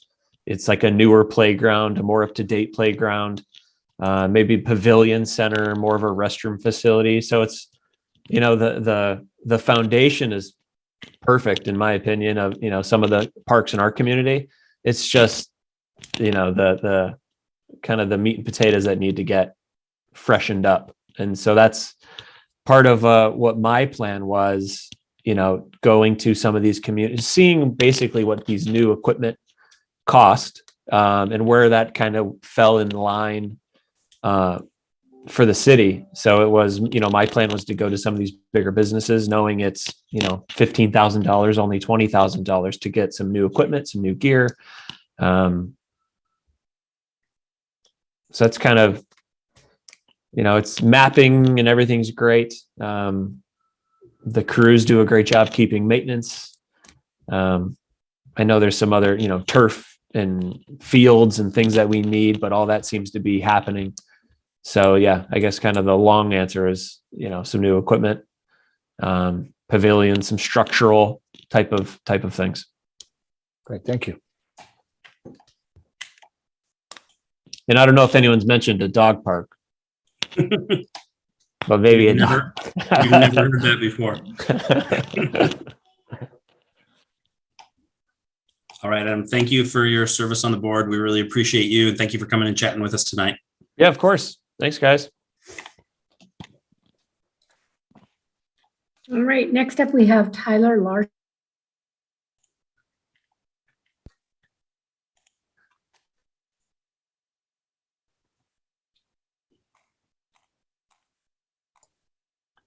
Hello. Hey, Tyler, how's it going? Pretty good. How you doing? Doing well. Can you chat with us a little bit and talk to us about kind of why you want to be on the Parks Board? Yeah. All right. So I've been living in Bothell for 5 years now. I got 2 kids. One's 3 and one's just about 1. I've been a stay-at-home dad now for 3 years and go to the parks on a daily basis, take both my kids and either 1 or 2 of my nieces on a regular basis as well. I think we have beautiful parks. I like them. Next to us, kind of close by, we walk to Royal Oaks and William Penn, and then drive off to the other ones with Blythe and downtown at the Landing. I just feel like I have the capacity to help out, and I want to be, part of the community and help build the success of the parks.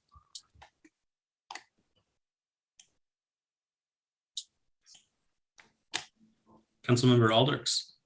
Thank you, Mayor. Thank you, Tyler, for being here, for your service to your family. As a stay-at-home parent, I've done that for a long time and visited a lot of parks. And so just really great to see you getting involved in this way. So I'm gonna pull a Davina. She's not here today. And that is, are you familiar with the PROS plan? The PROS plan? No. All right, I'm gonna be nicer than Davina. I'm gonna tell you what it is. It's a comprehensive planning document for parks here in Bothell. Okay. There's community surveys, responses and feedback in there, and so it's basically what the work of the city has done to plan for our parks in the future. And so, with that in mind, what do you think are important plans for our parks in the future for Bothell?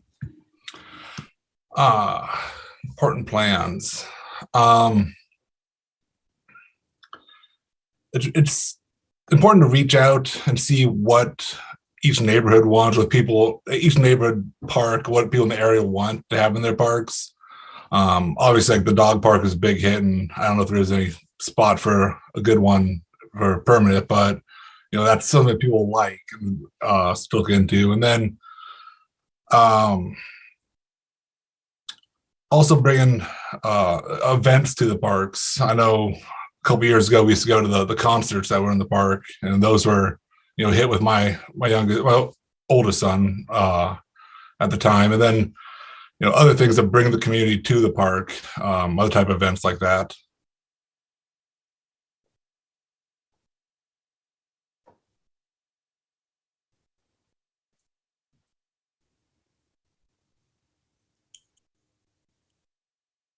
Council's quiet tonight. All right, Tyler, thank you so much for your time. We really appreciate it. Great, thank you.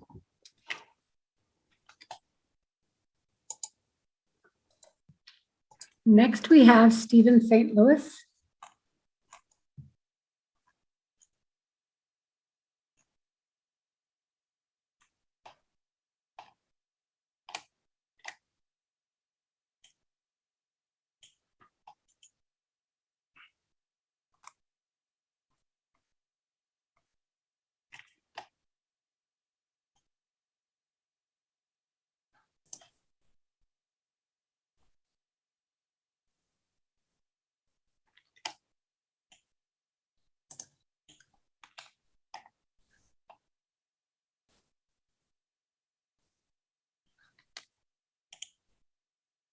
Hey, Stephen, how are you?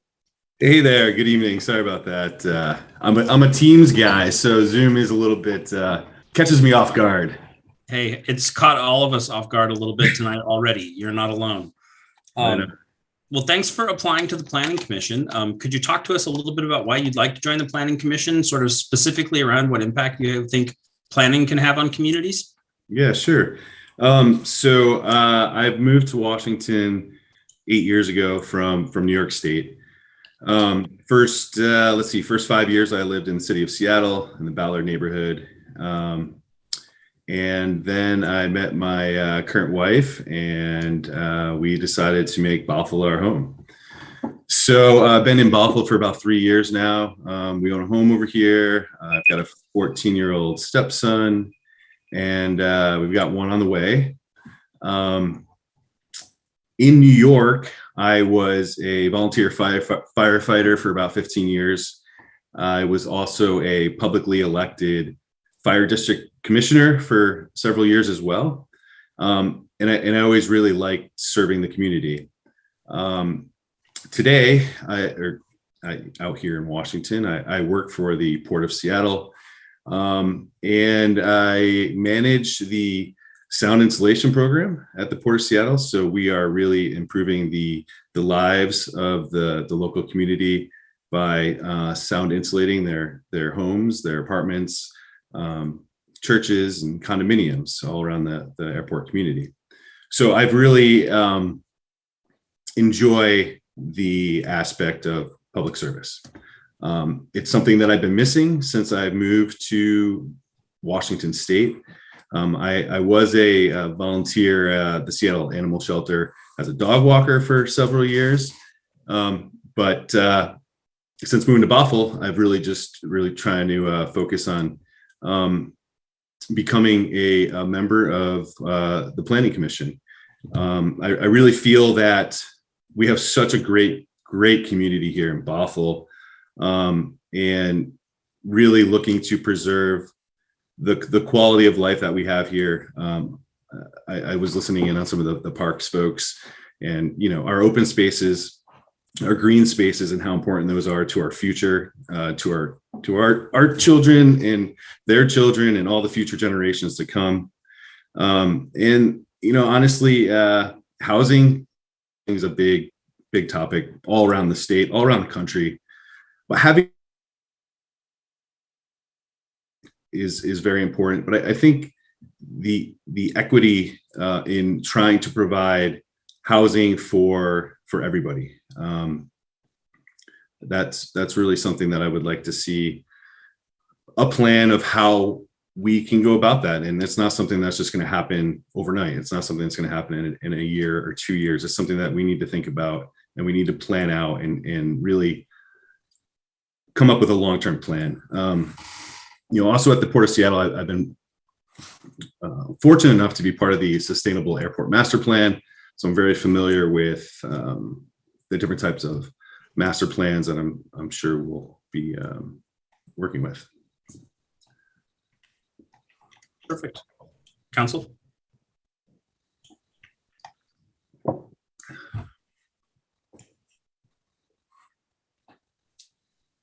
Councilmember McNeil. Make it easy. Thank you, Mayor. Thank you, Stefan. So I have a question around, do you know what the Growth Management Act is? I feel like I have read a little bit about the Growth Management Act, but it's not something that I'm going to be able to speak to right at this moment. Well, it's not to put you on the spot. I was just curious if you knew what it was, but it's basically just target goals for growth in our region. And so I asked you that question because you talked a little bit about affordable housing and equitable housing. And so I think that's important as we grow. We look to the future and what we're going to look like in the future as well. So it wasn't to put you on the spot. It was just to see if you know what it meant. Yes, no, absolutely. Now that you mentioned that, I am familiar with that. And I think when I was explaining of, affordable housing, it's not something that's going to happen today. It's something we need to think about long-term. A lot of what we need to do on the Planning Commission isn't about today. It's about tomorrow. It's about 10 years, 20 years, 50 years. What is our community going to look like then? And how are we going to leave it to the future generations, the city of Bothell? Do you know Janice is on? I do know Janice. Yes. Yep. And very well. probably Melanie O'Kane too. I don't know Melanie, but I know Janice very well. Okay. Fantastic. Yes. Council, any other questions? Awesome. Stephen, thank you so much for your time. Really appreciate it. Thank you. Appreciate your time as well. Thanks, everybody.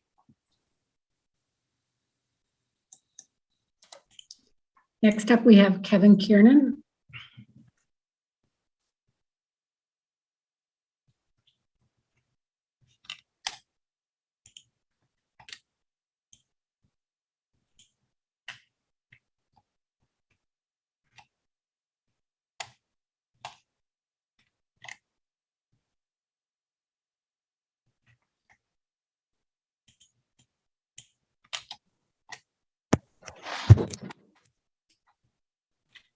Hey, Kev, how's it going? Pretty well, thanks. How are you doing? Doing good. Thanks for applying again. My pleasure. My pleasure. I don't really have any questions for you. I think you do a great job, and I'm excited you're applying again. Council, do you have any questions for Kevin, or should we talk about baseball for 5 minutes or something? Deputy Mayor. Thank you, Mayor, and thank you, Kevin, for your service. I follow every once in a while. I will log in to see what you guys are up to, so that I can plan ahead. A question for you: what do you think in the next 5-10 years Bothell needs? Other than we talk about affordable housing, missing middle. Like, what else? Like, what are the big things that we need to work on right now so that we can see the fruit of later? Well,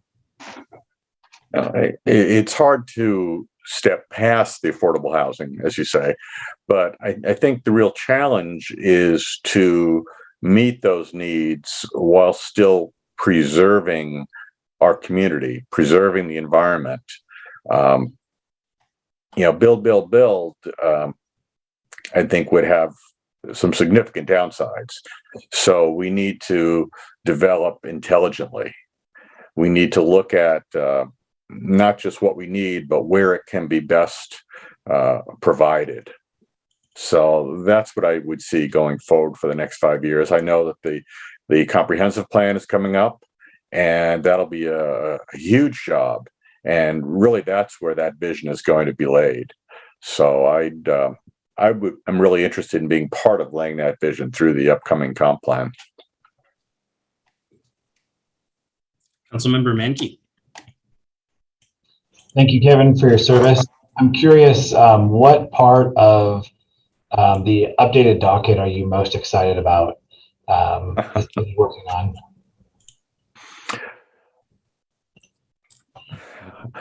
I, along with several of my fellow commissioners, are most excited in looking at how we manage parking. I think striking the right balance. Clearly, some parking is needed. Overbuilding parking is a real problem. Underbuilding parking and allowing problems to spill out onto the city streets and having that public resource being used for private benefit is also a problem.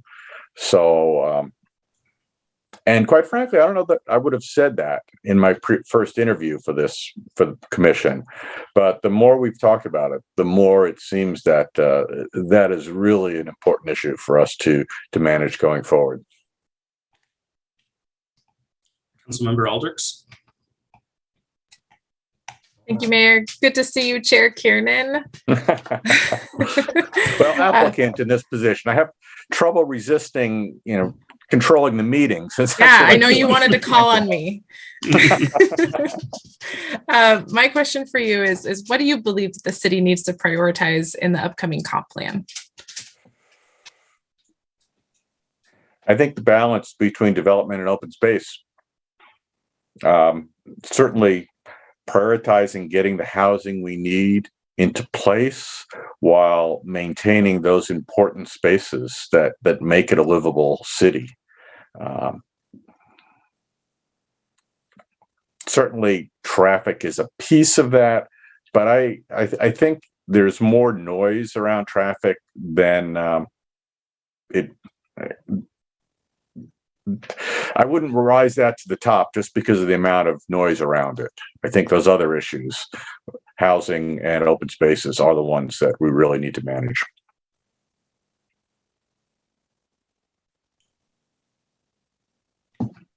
Well, Kevin, thank you for coming tonight. Thank you for being the chair of our planning commission. We appreciate you a lot. Well, thank you. I do enjoy it.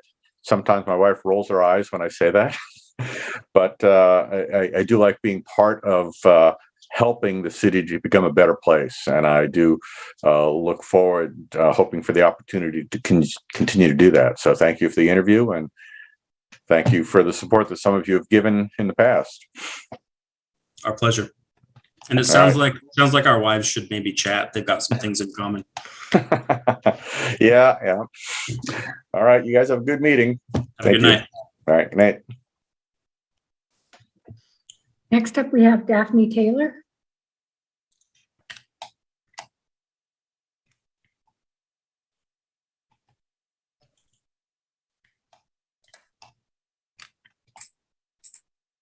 Hello.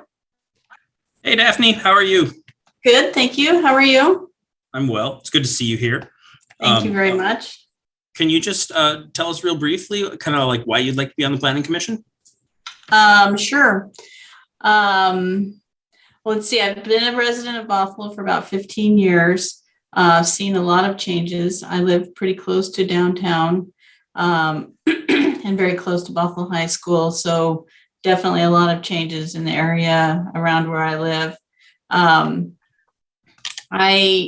am a little bit disappointed with the outcome of Lot D, and kind of feel like there was a missed opportunity with that property in the design of that building, and would love to have a little bit more of a walkability approach, a little bit less focus on parking for development. And I guess I just think parking requirements in the downtown area are prohibitive to new businesses starting.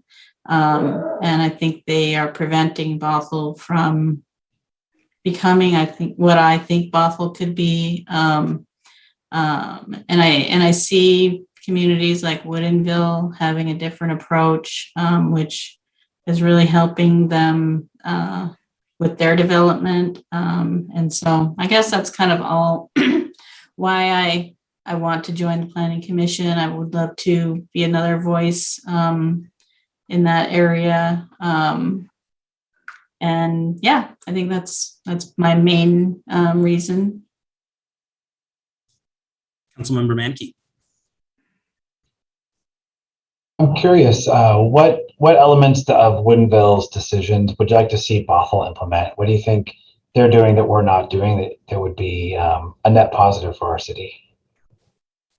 I really think it's in their new development, just their focus on making, buildings that have, especially the new building downtown, just breezeways, more retail below, more, outwardly facing interesting businesses, and just a better mix of business and the apartments they've built, and just less focus on parking. I guess it doesn't seem like it's Woodinville's parking requirements are as onerous or as severe as Bothell's.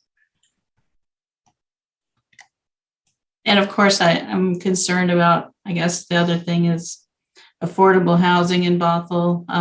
While I love what's happened with my property, I'm concerned that my kids are not going to be able to afford to live in Bothell. My daughter wants to be a teacher in the North Shore School District, and I have no idea how she's going to be able to buy a house, when she graduates from college. So if there are ways to make affordable housing more available, I would like to help promote that as well. Councilmember Aldrich. Thank you, Mayor. Hi, Daphne. Thank you for being here, for applying to the Planning Commission. I just came off of my service on the Planning Commission, and so you will have a good group of people to be working with. My question for you, it really struck me when you said what you think Bothell can be. So do you think you could, we might go too long. So I'm going to say 3 adjectives for what you think Bothell should be. Sure. So 3 adjectives. So I think Bothell is already beautiful. I can't imagine making it more beautiful. I think it's very family friendly. I think it could be more of a magnet. I have really gone over my 3 words, I'm sorry, but I think it could be more of a magnet for people coming to Bothell for commerce, for entertainment, for living. There's a big community developing, or a lot of business coming in Bellevue, and I would just be disappointed if, some of those people didn't choose to live in Bothell because we don't have all of the amenities maybe that Kirkland or Woodinville or other places like that have. Awesome. Daphne, thank you so much for your time. We really appreciate it. Sure. Thank you. Bye. Bye. Next up, we have Peter Fearbringer, and I hope I didn't butcher that name either, but we'll find out when we bring him in. Here, just a second.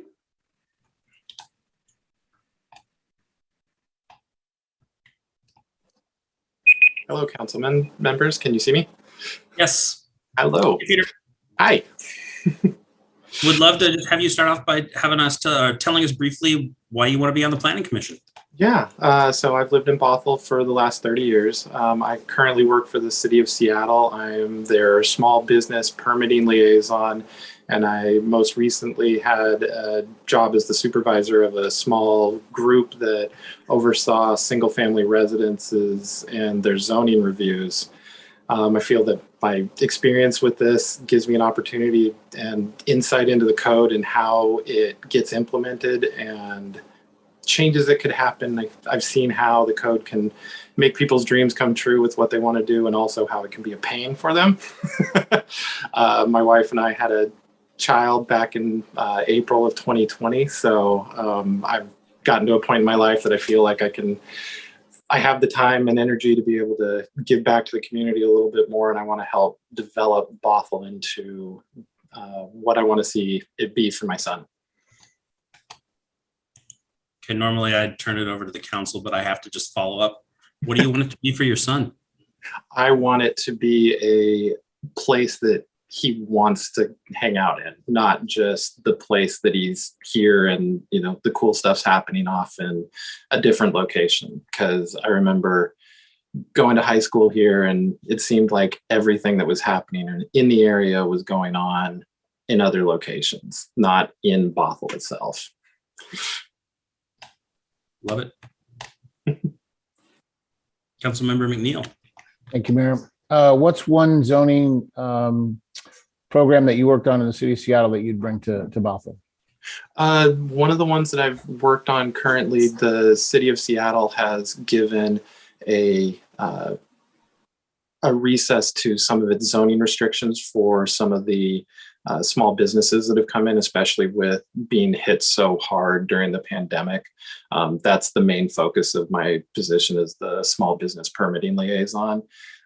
Being able to find these little things in code that have just made it not impossible, but it's just, it's some of the stuff that's like, why is this in here? And it's just making it harder for things like small business to, especially small mom and pop shops that want to open up their first location. Like, we're not dealing with Amazon, we're dealing with somebody that has an idea and they want to open a restaurant right now. And more power to them. I want to help them get that process going, and being able to get the code out of the way as much as possible so that they can be able to do their dream and be able to help bring vibrancy to an area that needs it desperately.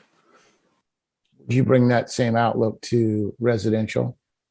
I would. I think there's a lot of changes that could be made to the Bothell residential areas.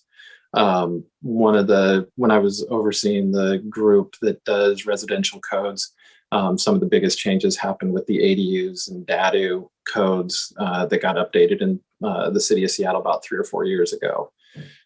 So bringing those insights into the Planning Commission could be a huge one, I think. Thank you.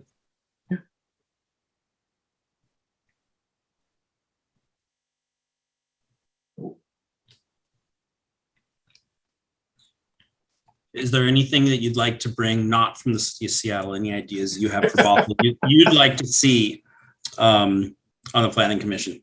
On the Planning Commission, I think putting in more walkable, bicycle friendly, there's so much that you can do with development that's going on, and there's plenty of it going around Bothell, that you can make small incremental changes to the infrastructure that's going on in the area as those changes are coming in, and shift it maybe a little bit away from being the city's implementing it, as putting on the developers of the site to be able to put in things like sidewalks or bike lanes and things like that.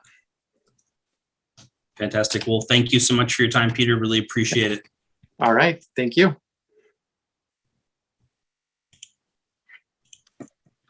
Next up, we have Tony Anders.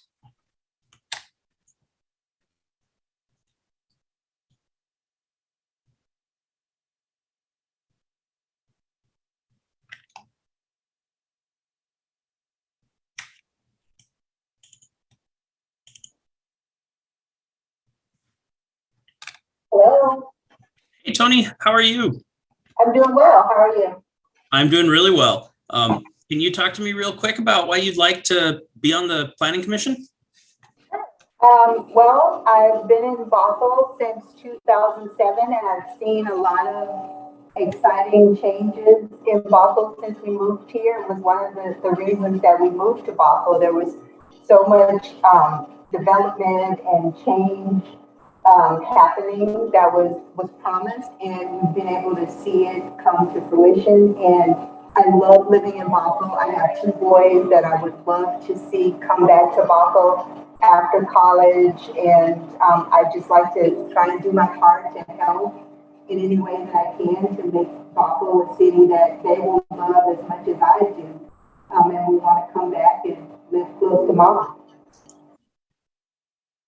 Absolutely. Councilmember Aldrich.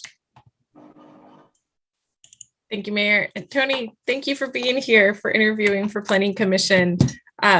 You mentioned you sound like you have some trepidation that your boys might not be able to move back to Bothell, and that might not be because of their choice, but because it might be hard for them to move back to Bothell. So do you have some thoughts on how do we make sure that that our young people can afford to come back after school, or whether they stay here for school? That's an option too. But if they're if they can live in Bothell, how do you resolve some of those challenges that they might face in the future? Well, even before the housing, I think about, we're a family, but I also think about individuals who are going to become families one day and wanting to attract them, and having more interesting, maybe, nightlife, restaurants, that sort of thing that would attract young individuals who are going to be families and want to bring their families back here. But just in terms of housing, not just affordable housing, but also creative, interesting housing.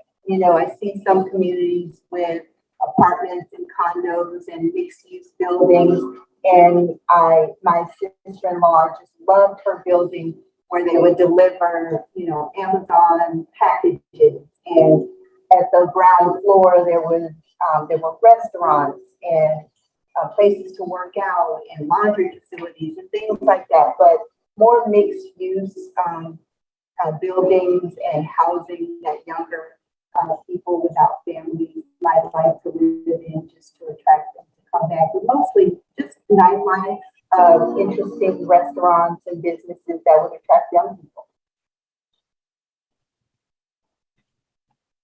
Councilmember McNeil. Thank you, Mayor. Tony, thank you for participating and wanting to be involved in giving back to the community. I wanted to ask what you feel, what drove you to want to be part of the Planning Commission here in Bothell, and what about this city makes it feel welcoming to you?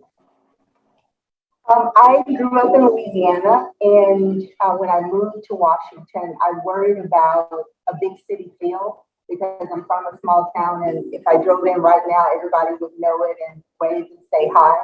And I sort of get that same feeling here, and it feels really inviting to me because it's a small community. When I go in the grocery store, they know me. If I go into Target, even though that's not Bothell, and I haven't been in a while, they'll say, well, where have you been? So what I like about Bothell is that it's small enough that I don't get lost. And I like that, and I wouldn't want any change or any development as great as it is to change the small town feel. And I think that I bring a perspective of having come from a small place, but also enjoying and having lived in larger places. And I think that I would be able to bring a perspective on how to make Bothell all the things that people talk about with housing and transportation and traffic, but also keeping the small town feel that, you know, makes me want to call Bothell home forever and want my boys to come back here. Selfishly, thank you for that. But selfishly, what part of Louisiana are you from? North Louisiana. It's a very small town called Tallulah. It's on the border of Vicksburg, Mississippi, which is where we did all of our shopping because there are no stores in Tallulah except Piggly Wiggly, and we used to have a Dollar General, but I think they closed. Yeah, my dad's family is from Shreveport, Baton Rouge. So I went to Grambling, so you all right. I got cousins that teach and coach there. Yep. All right, one more question, and we got to keep this one pretty quick. Councilmember Zornes. Okay, I'll be quick. Tony, thanks for applying. I have a twofold question, and I'm going to just blame my age because I was having a hard time hearing the audio's not cooperating on my end.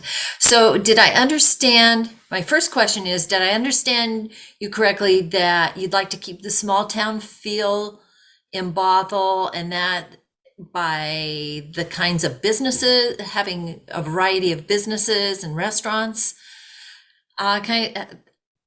Is that, what did you identify as that small town feel, or did I just completely not hear you correctly?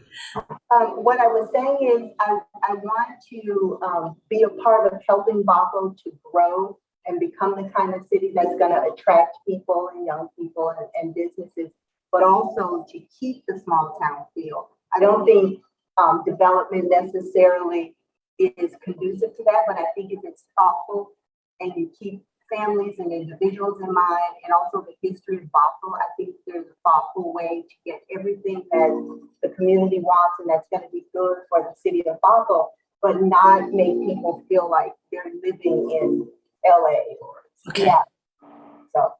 Okay, gotcha. Okay, and then the other thing is that I noticed that library was something that you would also be interested in serving on as well. Okay, perfect. All right, thanks for coming. Thank you. All right, Tony, thank you so much for your time. Thank you for applying. Thank you. Next up, we have Jackie Hallstrom.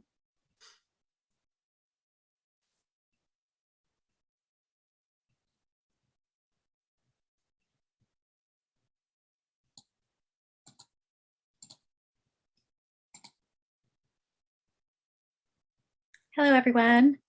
Hey, Jackie, how are you? I'm doing good, thanks. How are you? I am doing well. Can you just start off by telling us briefly why you'd like to be on the Planning Commission? Yes, well, let's see. I have lived in Bothell since like 1988. I've seen it go from the small, sleepy town with so many trees that you couldn't go very far without like a whole lot of trees. Between my grandparents and my other grandparents' house, it was 15 minutes and it was all trees except for the Safeway and Kenyon Park. and I've watched it grow and grow and grow. And I think Bothell has done a good job of maintaining the small town feel while still evolving, as will happen no matter what we do, right? So we need to be prepared and thoughtful about how we allow it to happen here in Bothell. And there's a lot of growth that's happened in the last 5 years, 10 years, but specifically the last like 5 to 6 years, excuse me. And a lot of that growth is walking the line of changing the feel from small town and welcoming to more like a bigger space that's not really friendly or easy to get around in and navigate. And one of the things I like about Bothell is that we do pay attention to that feeling. We want to make sure that, like Main Street, we have kept Main Street, and that's important. I think we need to balance out King and Snohomish County so that Snohomish County side of Bothell, the North Bothell, has a Main Street type feature if it becomes possible. We also have a lot of developers coming in, and we need to do our best to manage those developers and be sure that we're holding them accountable to the contracting that we do based on things like the Growth Management Act and those. So that's my primary reason, keeping Bothell hometown feeling, small town feeling, while also managing and guiding its growth to keep it that way, because it is going to evolve.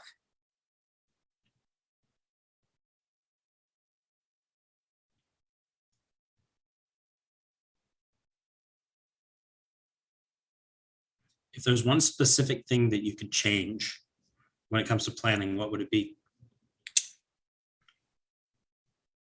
I don't know if it's change, but make like the next step. And I know that a few years ago we put in some sidewalks, but I think we need to focus on more safety for sidewalks, for different types of transportation, like bicycles, even the EV bikes and the Lime scooters and all of that. We just need a safer way for all of those to move through the city, both for the people on those bikes and the scooters, but also for the drivers and the pedestrians, excuse me, walking through. So we need more sidewalks. Some areas need more lighting, and we need to have like designated paths to make sure people can get all the way through the city, not only in certain areas, because there are certain areas that are really well lit and have great sidewalks. What we need to do is take that and implement it in other areas.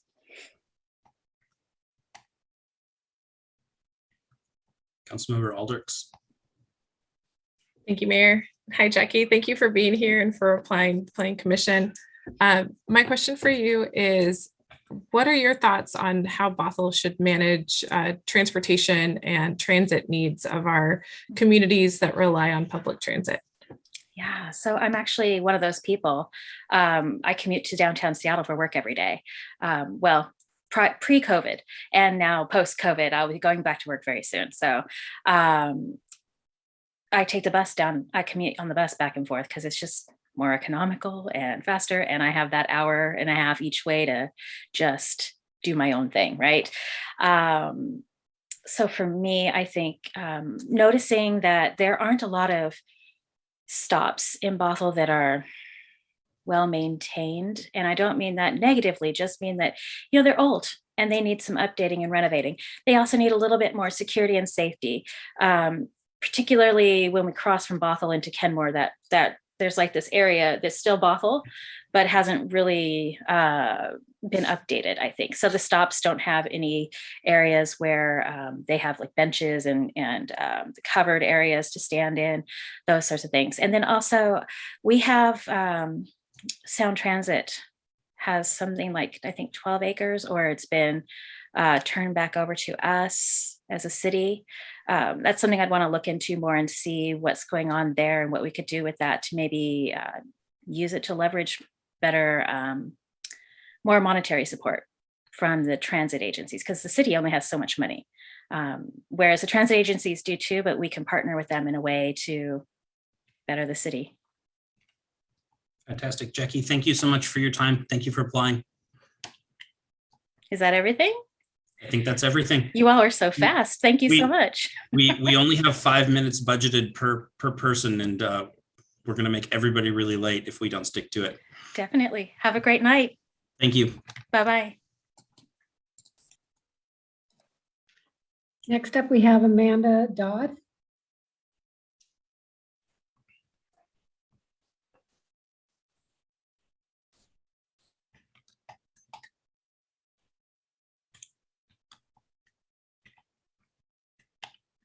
I just joined. I'm wondering if you asked a question while it was still having me join. Nope. Okay, I'm gonna- I apologize. I'm going to start off with a question that's going to be familiar to you from your last interview. What's the GMA? The Growth Management Act. It's one of my favorite things to talk about. So the Growth Management Act was passed when all of us were children, to be generous, and it basically helps us in Washington preserve our open spaces by focusing growth, hopefully, in areas that can support it. So places like Bothell that have infrastructure and are close to Seattle and Bellevue, so that we can preserve places like the Snoqualmie Valley or large parts of Eastern Washington, so we can have those natural spaces hopefully, without lots of sprawl.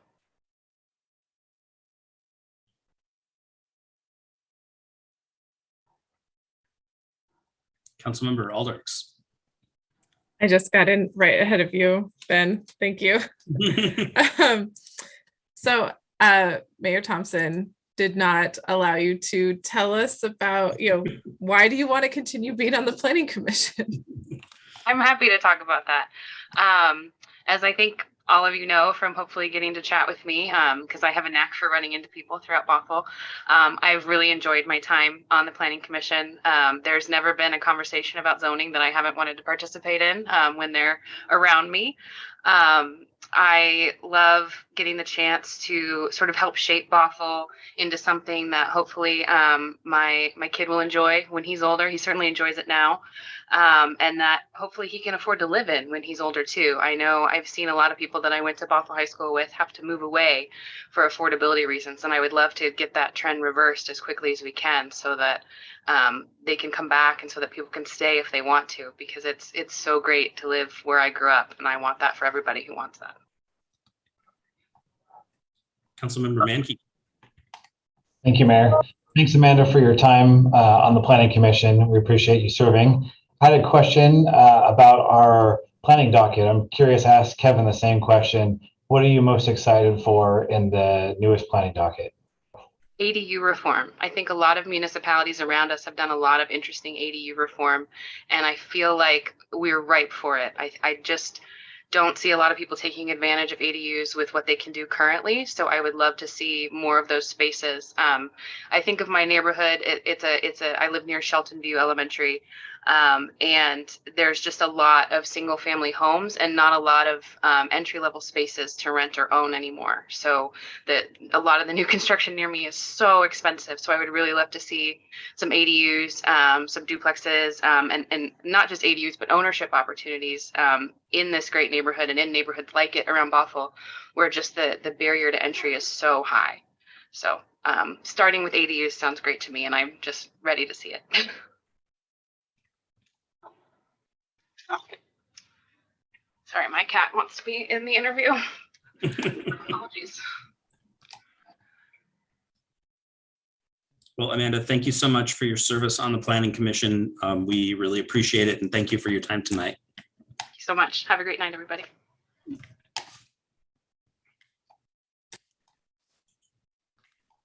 Next up, we have Aaron Sagan.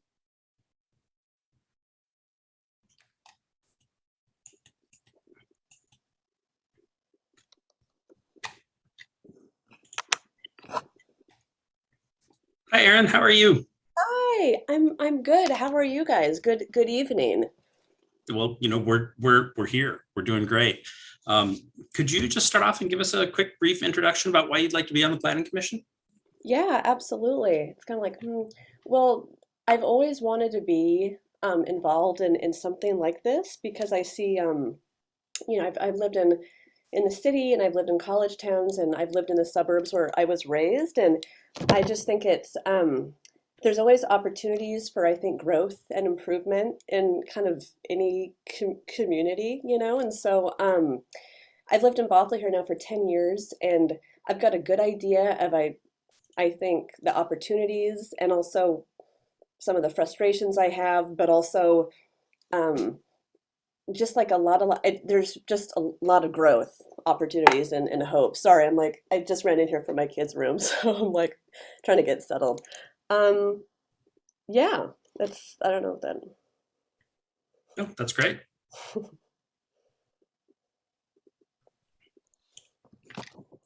If there's one thing that you could change when it comes to planning in Bothell, what would it be? One thing in planning. Well, the first thing that comes to mind is, and I said this as much in my application, is accessibility. I mean, that's like the first thing, just because that always kind of seems like a more urgent issue. And you know, sidewalks, but just kind of other aspects of safety. I mean, that seems really basic.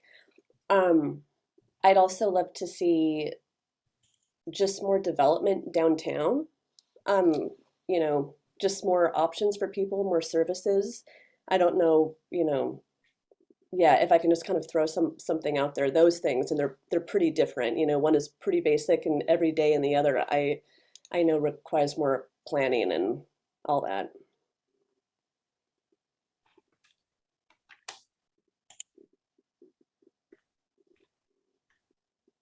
Councilmember Aldrichs.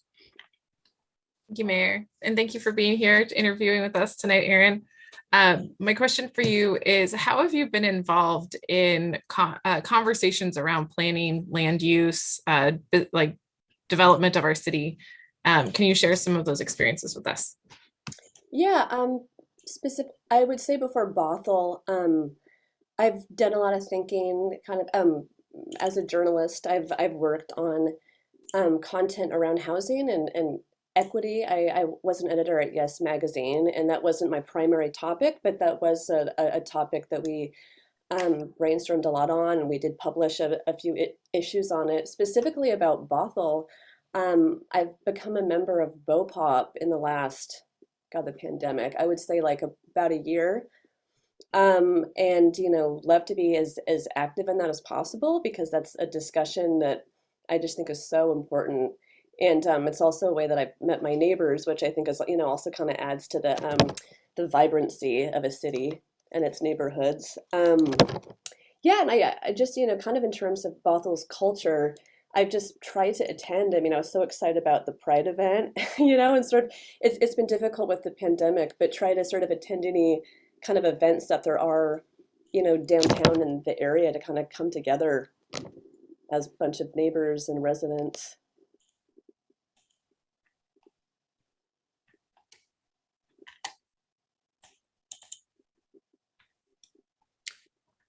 I liked in your application how you said a city as vast and diverse as ours isn't served by the sleepy town approach.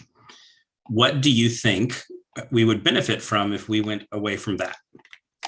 Or how do you think we would benefit? God, well, I think that, it's so hard not to get, it's like, it's so easy to go big picture and then get really micro. It's like I think of sidewalks, and then one of the things that I think of is just the way that all communities are impacted by car dependency. And I mean, one discussion that I think that we're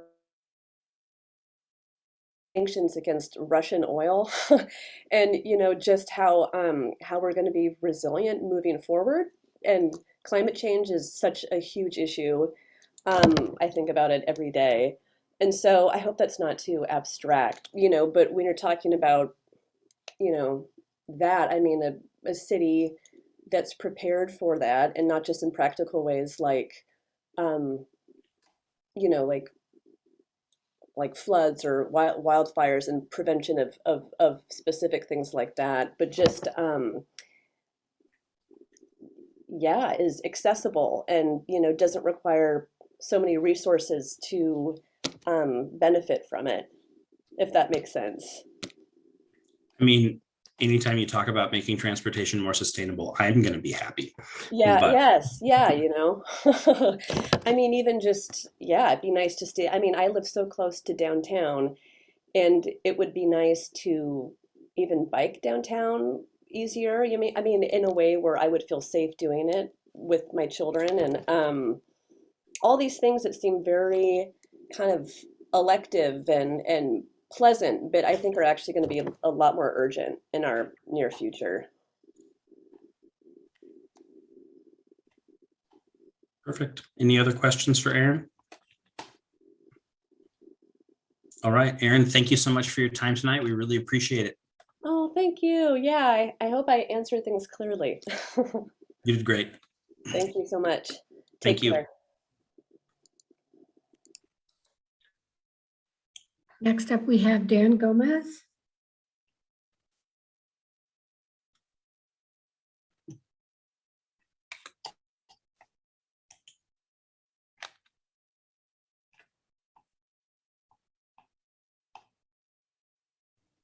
Hey, Dan. Hello. How's it going? All right. I know you're going to ask a quick question, but before I even talk any further, I want to thank all of you for your patience and understanding with me. I just had a double jaw surgery less than 2 weeks ago, so my speech is not at its best. I will have to speak a little bit slower, and I may be slightly slurred, but my brain is 100%, and so I hope you can understand me clearly. Speaking slightly slower and clearly is a lesson that I could learn from. That's fine. If you've been watching, you probably know what I'm going to ask. If you could just briefly tell me why you want to be on the Planning Commission. Absolutely. I moved to Bothell about 4 or 5 years ago. I was living in Seattle at the time. My wife and I moved out here right after we had our child. And I love the community. I have gotten involved in the community. I work in public service for a living. I was working with the North Shore School District. I just actually recently moved over to the Lake Washington School District. But I wanted to get sort of settled in my life in Bothell. And now it's time for me, now that my child is about to start kindergarten, my life is going to be a little less hectic. And it provides the perfect opportunity for me to start getting back involved in my community. I got a master in public administration from Seattle U specifically because I was interested in local government. I think one of the things that is most attractive to me about being a part of an organization like this is that many people like to pay attention to what's going on the national stage. It's what gets all the headlines. It's what's on TV. The work that this group right here does honestly has more of an impact on the day-to-day operations and what you experience as a citizen of Bothell than some senator out in West Virginia. And that is why I would love to join the city in that aspect and have an impact on how we can move forward as a city.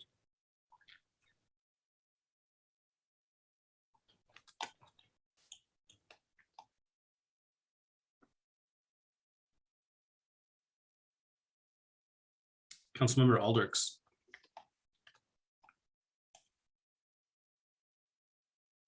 Oh, you're muted.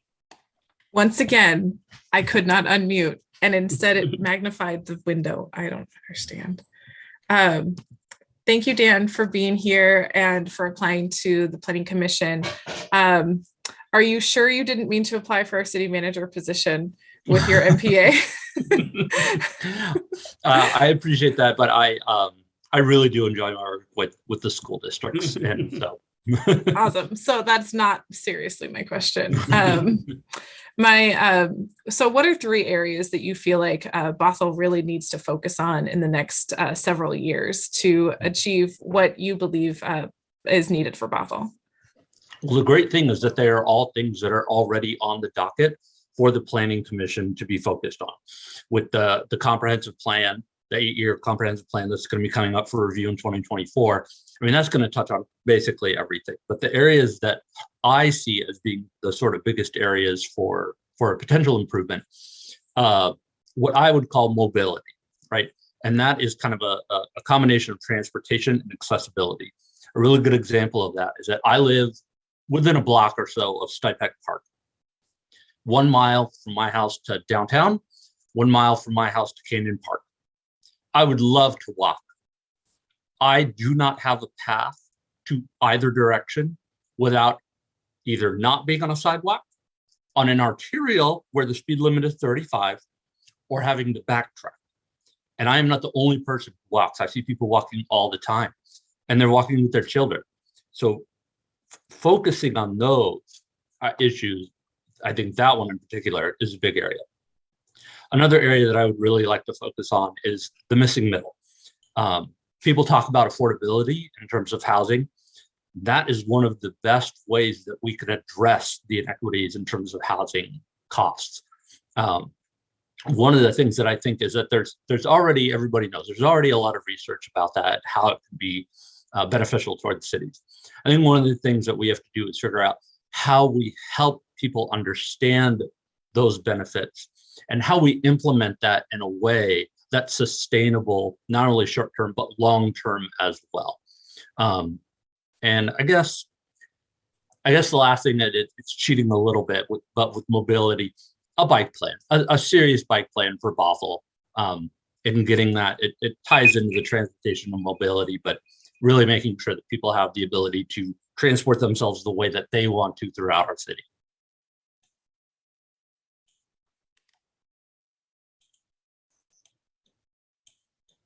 Does anybody else have any other questions for Dan? It doesn't look like it. Dan, Councilmember McNeil. Thank you. A little slow on the draw with the hand. Thank you, Dan, for being here and talking with us tonight. I had a question on the missing middle piece you alluded to. Can you tell me some of your vision on missing middle and how that can help the city of Bothell with affordable housing? So I think one of the things that everybody, when they hear missing middle and they hear ADUs and things like that, they have something sort of in their mind of what that's going to look like. And I think the reality of what it looks like when we see it implemented successfully is oftentimes a little bit different than what people think it is. It's the ability to build. I saw something the other day that said, we have no problem allowing people to build 300 square foot buildings on their own property to house a car or a boat. But we do raise an eyebrow when someone wants to build 300 square feet onto their property to house their sister. And I think housing people is what matters, and it's not about mandating to people what they do. It's about giving people the freedom and ability to make those choices for themselves. And that has to do with really the zoning laws more than anything, but giving people that ability to make that choice. If they need additional housing, particularly for family members, providing them a pathway to do that. Dan, thank you so much for your time. We really appreciate it. Thank you very much, everyone.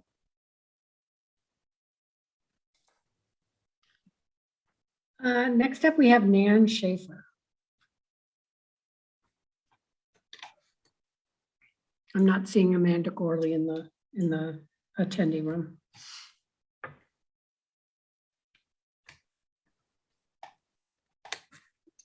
Hi, I'm trying to get my video up here. Just a sec here.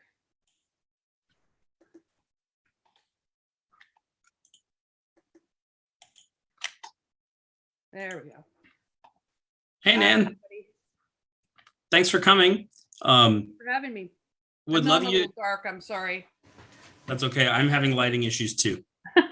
I'd love for you to just start off by talking to us a little bit about why you'd like to join the Planning Commission. Absolutely. Well, I've been a Bothell light for about 25 years. And currently I live in the downtown area. I moved into the Boulevard Place apartments 2.5 years ago, right off Main Street. One of the things that I always wanted to do was live in downtown Bothell. It's kind of been a lifelong dream of mine because I love the walkability. I love being able to walk out my door, not get in my car, be able to go have dinner, go see a movie at McMenamin's, and just enjoy the parks. And I love the whole area and the whole atmosphere. And I think Bothell's done a good job so far with what it's done. And I think we have a lot of opportunities going forward too, to improve what we've already been doing and to even maybe look outside the box a little bit on some of the things that we might be going forward with, as well as opportunities to improve on what we already are doing. I have a little bit of a different background, being that I have had many opportunities as in my professional career as a facilities manager. So I look at buildings differently. So every day when I go out for my daily walk, I look at buildings from an aesthetic perspective and a structural perspective and opportunity perspective.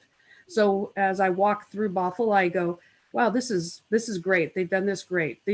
And then I look at other things having to do with, like, where I live, accessibility for a lot of people is an issue, just because of obstacles that they might come across. So we have some opportunities there, sidewalk opportunities and things like that, but nothing that can't be addressed with proper planning. And that's one of the main reasons why I wanted to join the planning committee, is so I could bring my perspective as being a downtown multi-family dwelling resident, as well as somebody who has experience working in two major facilities with two major companies in the state of Washington, mainly in Bothell, actually. You mentioned doing things like thinking outside the box. What are some examples of what you would think we would do that would be outside the box? Well, I think one of the main things we need to do is look at how we use some of the spaces. Obviously, I live right next door to where we're having a large development. And we also have a lot of open spaces that aren't being used. And I'd like to see us use those in a more creative way.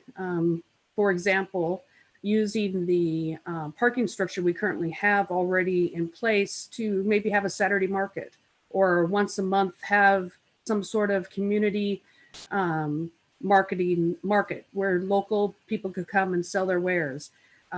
Things like that, using what we already have in a more communal way. One of the things that I've been very passionate about for almost 20 years is food insecurity. I was very involved in the Bothell Food Bank prior to it being moved out into Kirkland with HopeLink. And I was working with Brooke Knight, who is the former director of the senior center, for the last 2 years prior to the pandemic. I worked with her to help put together a community food bank. That was one of my passions. And the pandemic, unfortunately, but fortunately, actually helped us get that food pantry up and running. So in a way, it was kind of a blessing, because we'd had a food desert here in Bothell for almost 12 years. And that's just not acceptable for me, for us to have a food desert for people. So that's one of the things, thinking outside the box, how we can partner with existing places like the senior center that already has a facility, instead of having to create something from nothing. Councilmember Alders. Thank you, Mayor, and thank you, Nancy, for being here and for applying to the Planning Commission. And just your dedication to our community, especially to food insecurity. Could you speak on the connection between food insecurity and housing, and how that plays out in our communities? Absolutely. I have an eye as I look, and I'm very observant, and I'm sure you guys are aware that we do have a homeless issue, even just right around in downtown Bothell, around the library.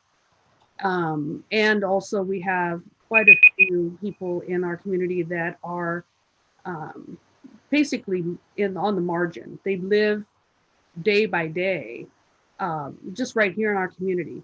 And food insecurity is one of those things that people, when they have to worry about where they're going to get their next meal, it puts a lot of pressure and stress on them, which then can relate to health issues and being able to continue with employment. It just kind of can snowball all together. And then with the housing issue, with pressure, rents are, right here in the SHAG apartments, we all had a rent increase at the beginning of the year, which put a lot of pressure on people here. Even though a lot of them, 20% are low income, that little bit of a push created quite a bit of, distress. And so we need, looking at trying to find a way to solve those issues in a very practical way, and a humanitarian way, and a compassionate way is very important. When the pandemic hit, a group of us here got together and put together a food pantry for our people inside the SHAG, because we had people here that, like I said, 20% of the people here live on very minimal amount of money. And so they also were, most of them elderly and unable to get to the grocery store on their own. So we put together a pantry. We also organized fresh food to come in, eggs, bread, meat, vegetables. Every week for the first 7 months of the pandemic, we made sure that the people that were vulnerable had what they needed. And I worked with my church, and I worked with the North Shore Senior Center, and we worked with other organizations to try to make that happen. And in from April of 2020 till December 31st of 2020, we serviced and took care of 50 residents average per month, and delivered almost 995 deliveries of groceries in that time. Awesome. Well, Nan, thank you so much. That's really cool to hear about. And thank you for applying. We really appreciate your time. You're welcome. Have a good day. Good night. Thank you.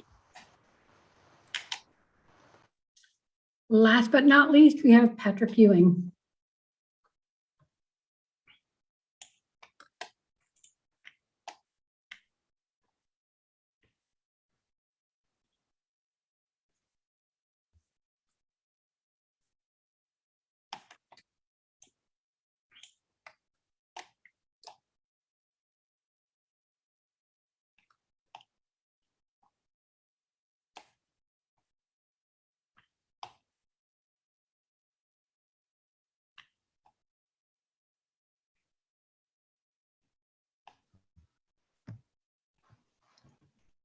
Hello.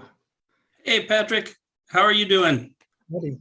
Oh, not bad. Can't complain. I just retired, so life is good.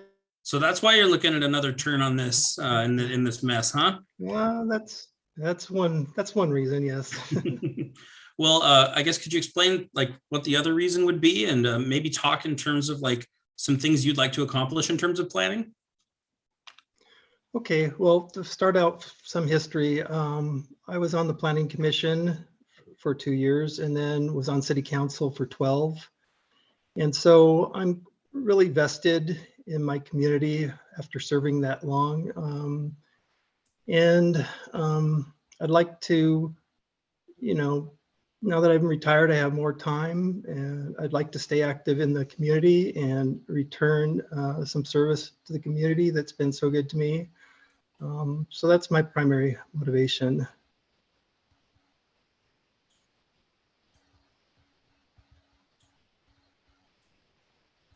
In terms of planning specifically, since you've obviously got quite a bit of history here, what's the direction you think Bothell should go? Like what would you want to accomplish? What would you want to get done?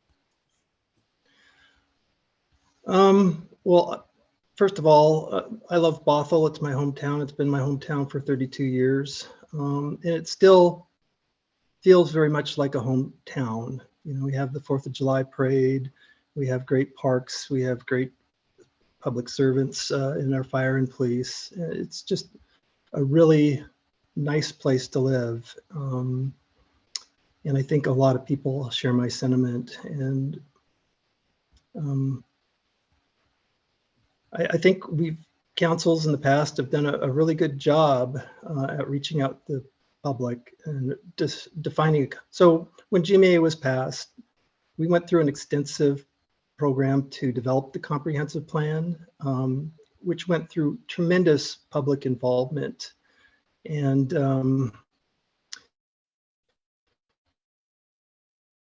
in subsequent changes, they too have went under significant public involvement to determine the direction forward. So I really think we have quite a good comprehensive plan. I think maybe it needs some tweaking, but I don't think it needs a major overhaul. So I'm fairly happy with the direction the city is going.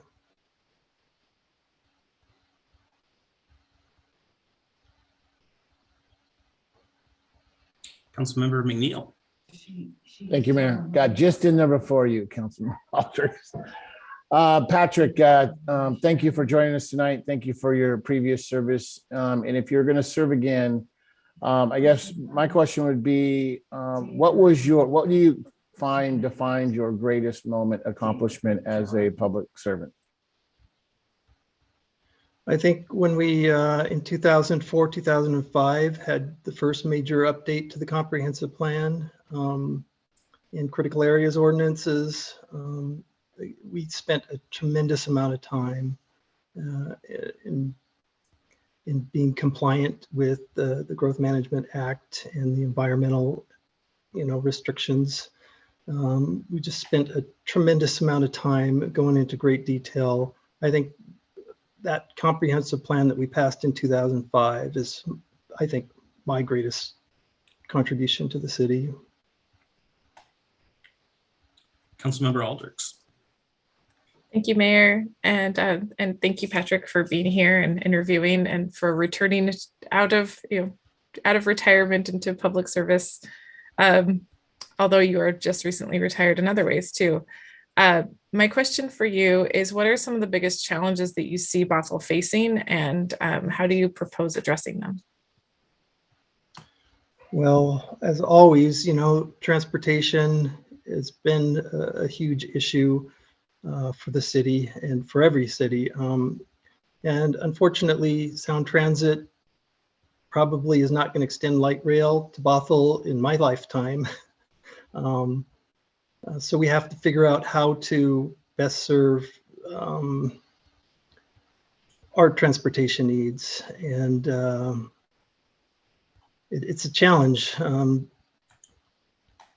think buses certainly will help, but we have to make sure that we're able to keep up with what other growth we have, that we make sure that we have the transportation to serve the population.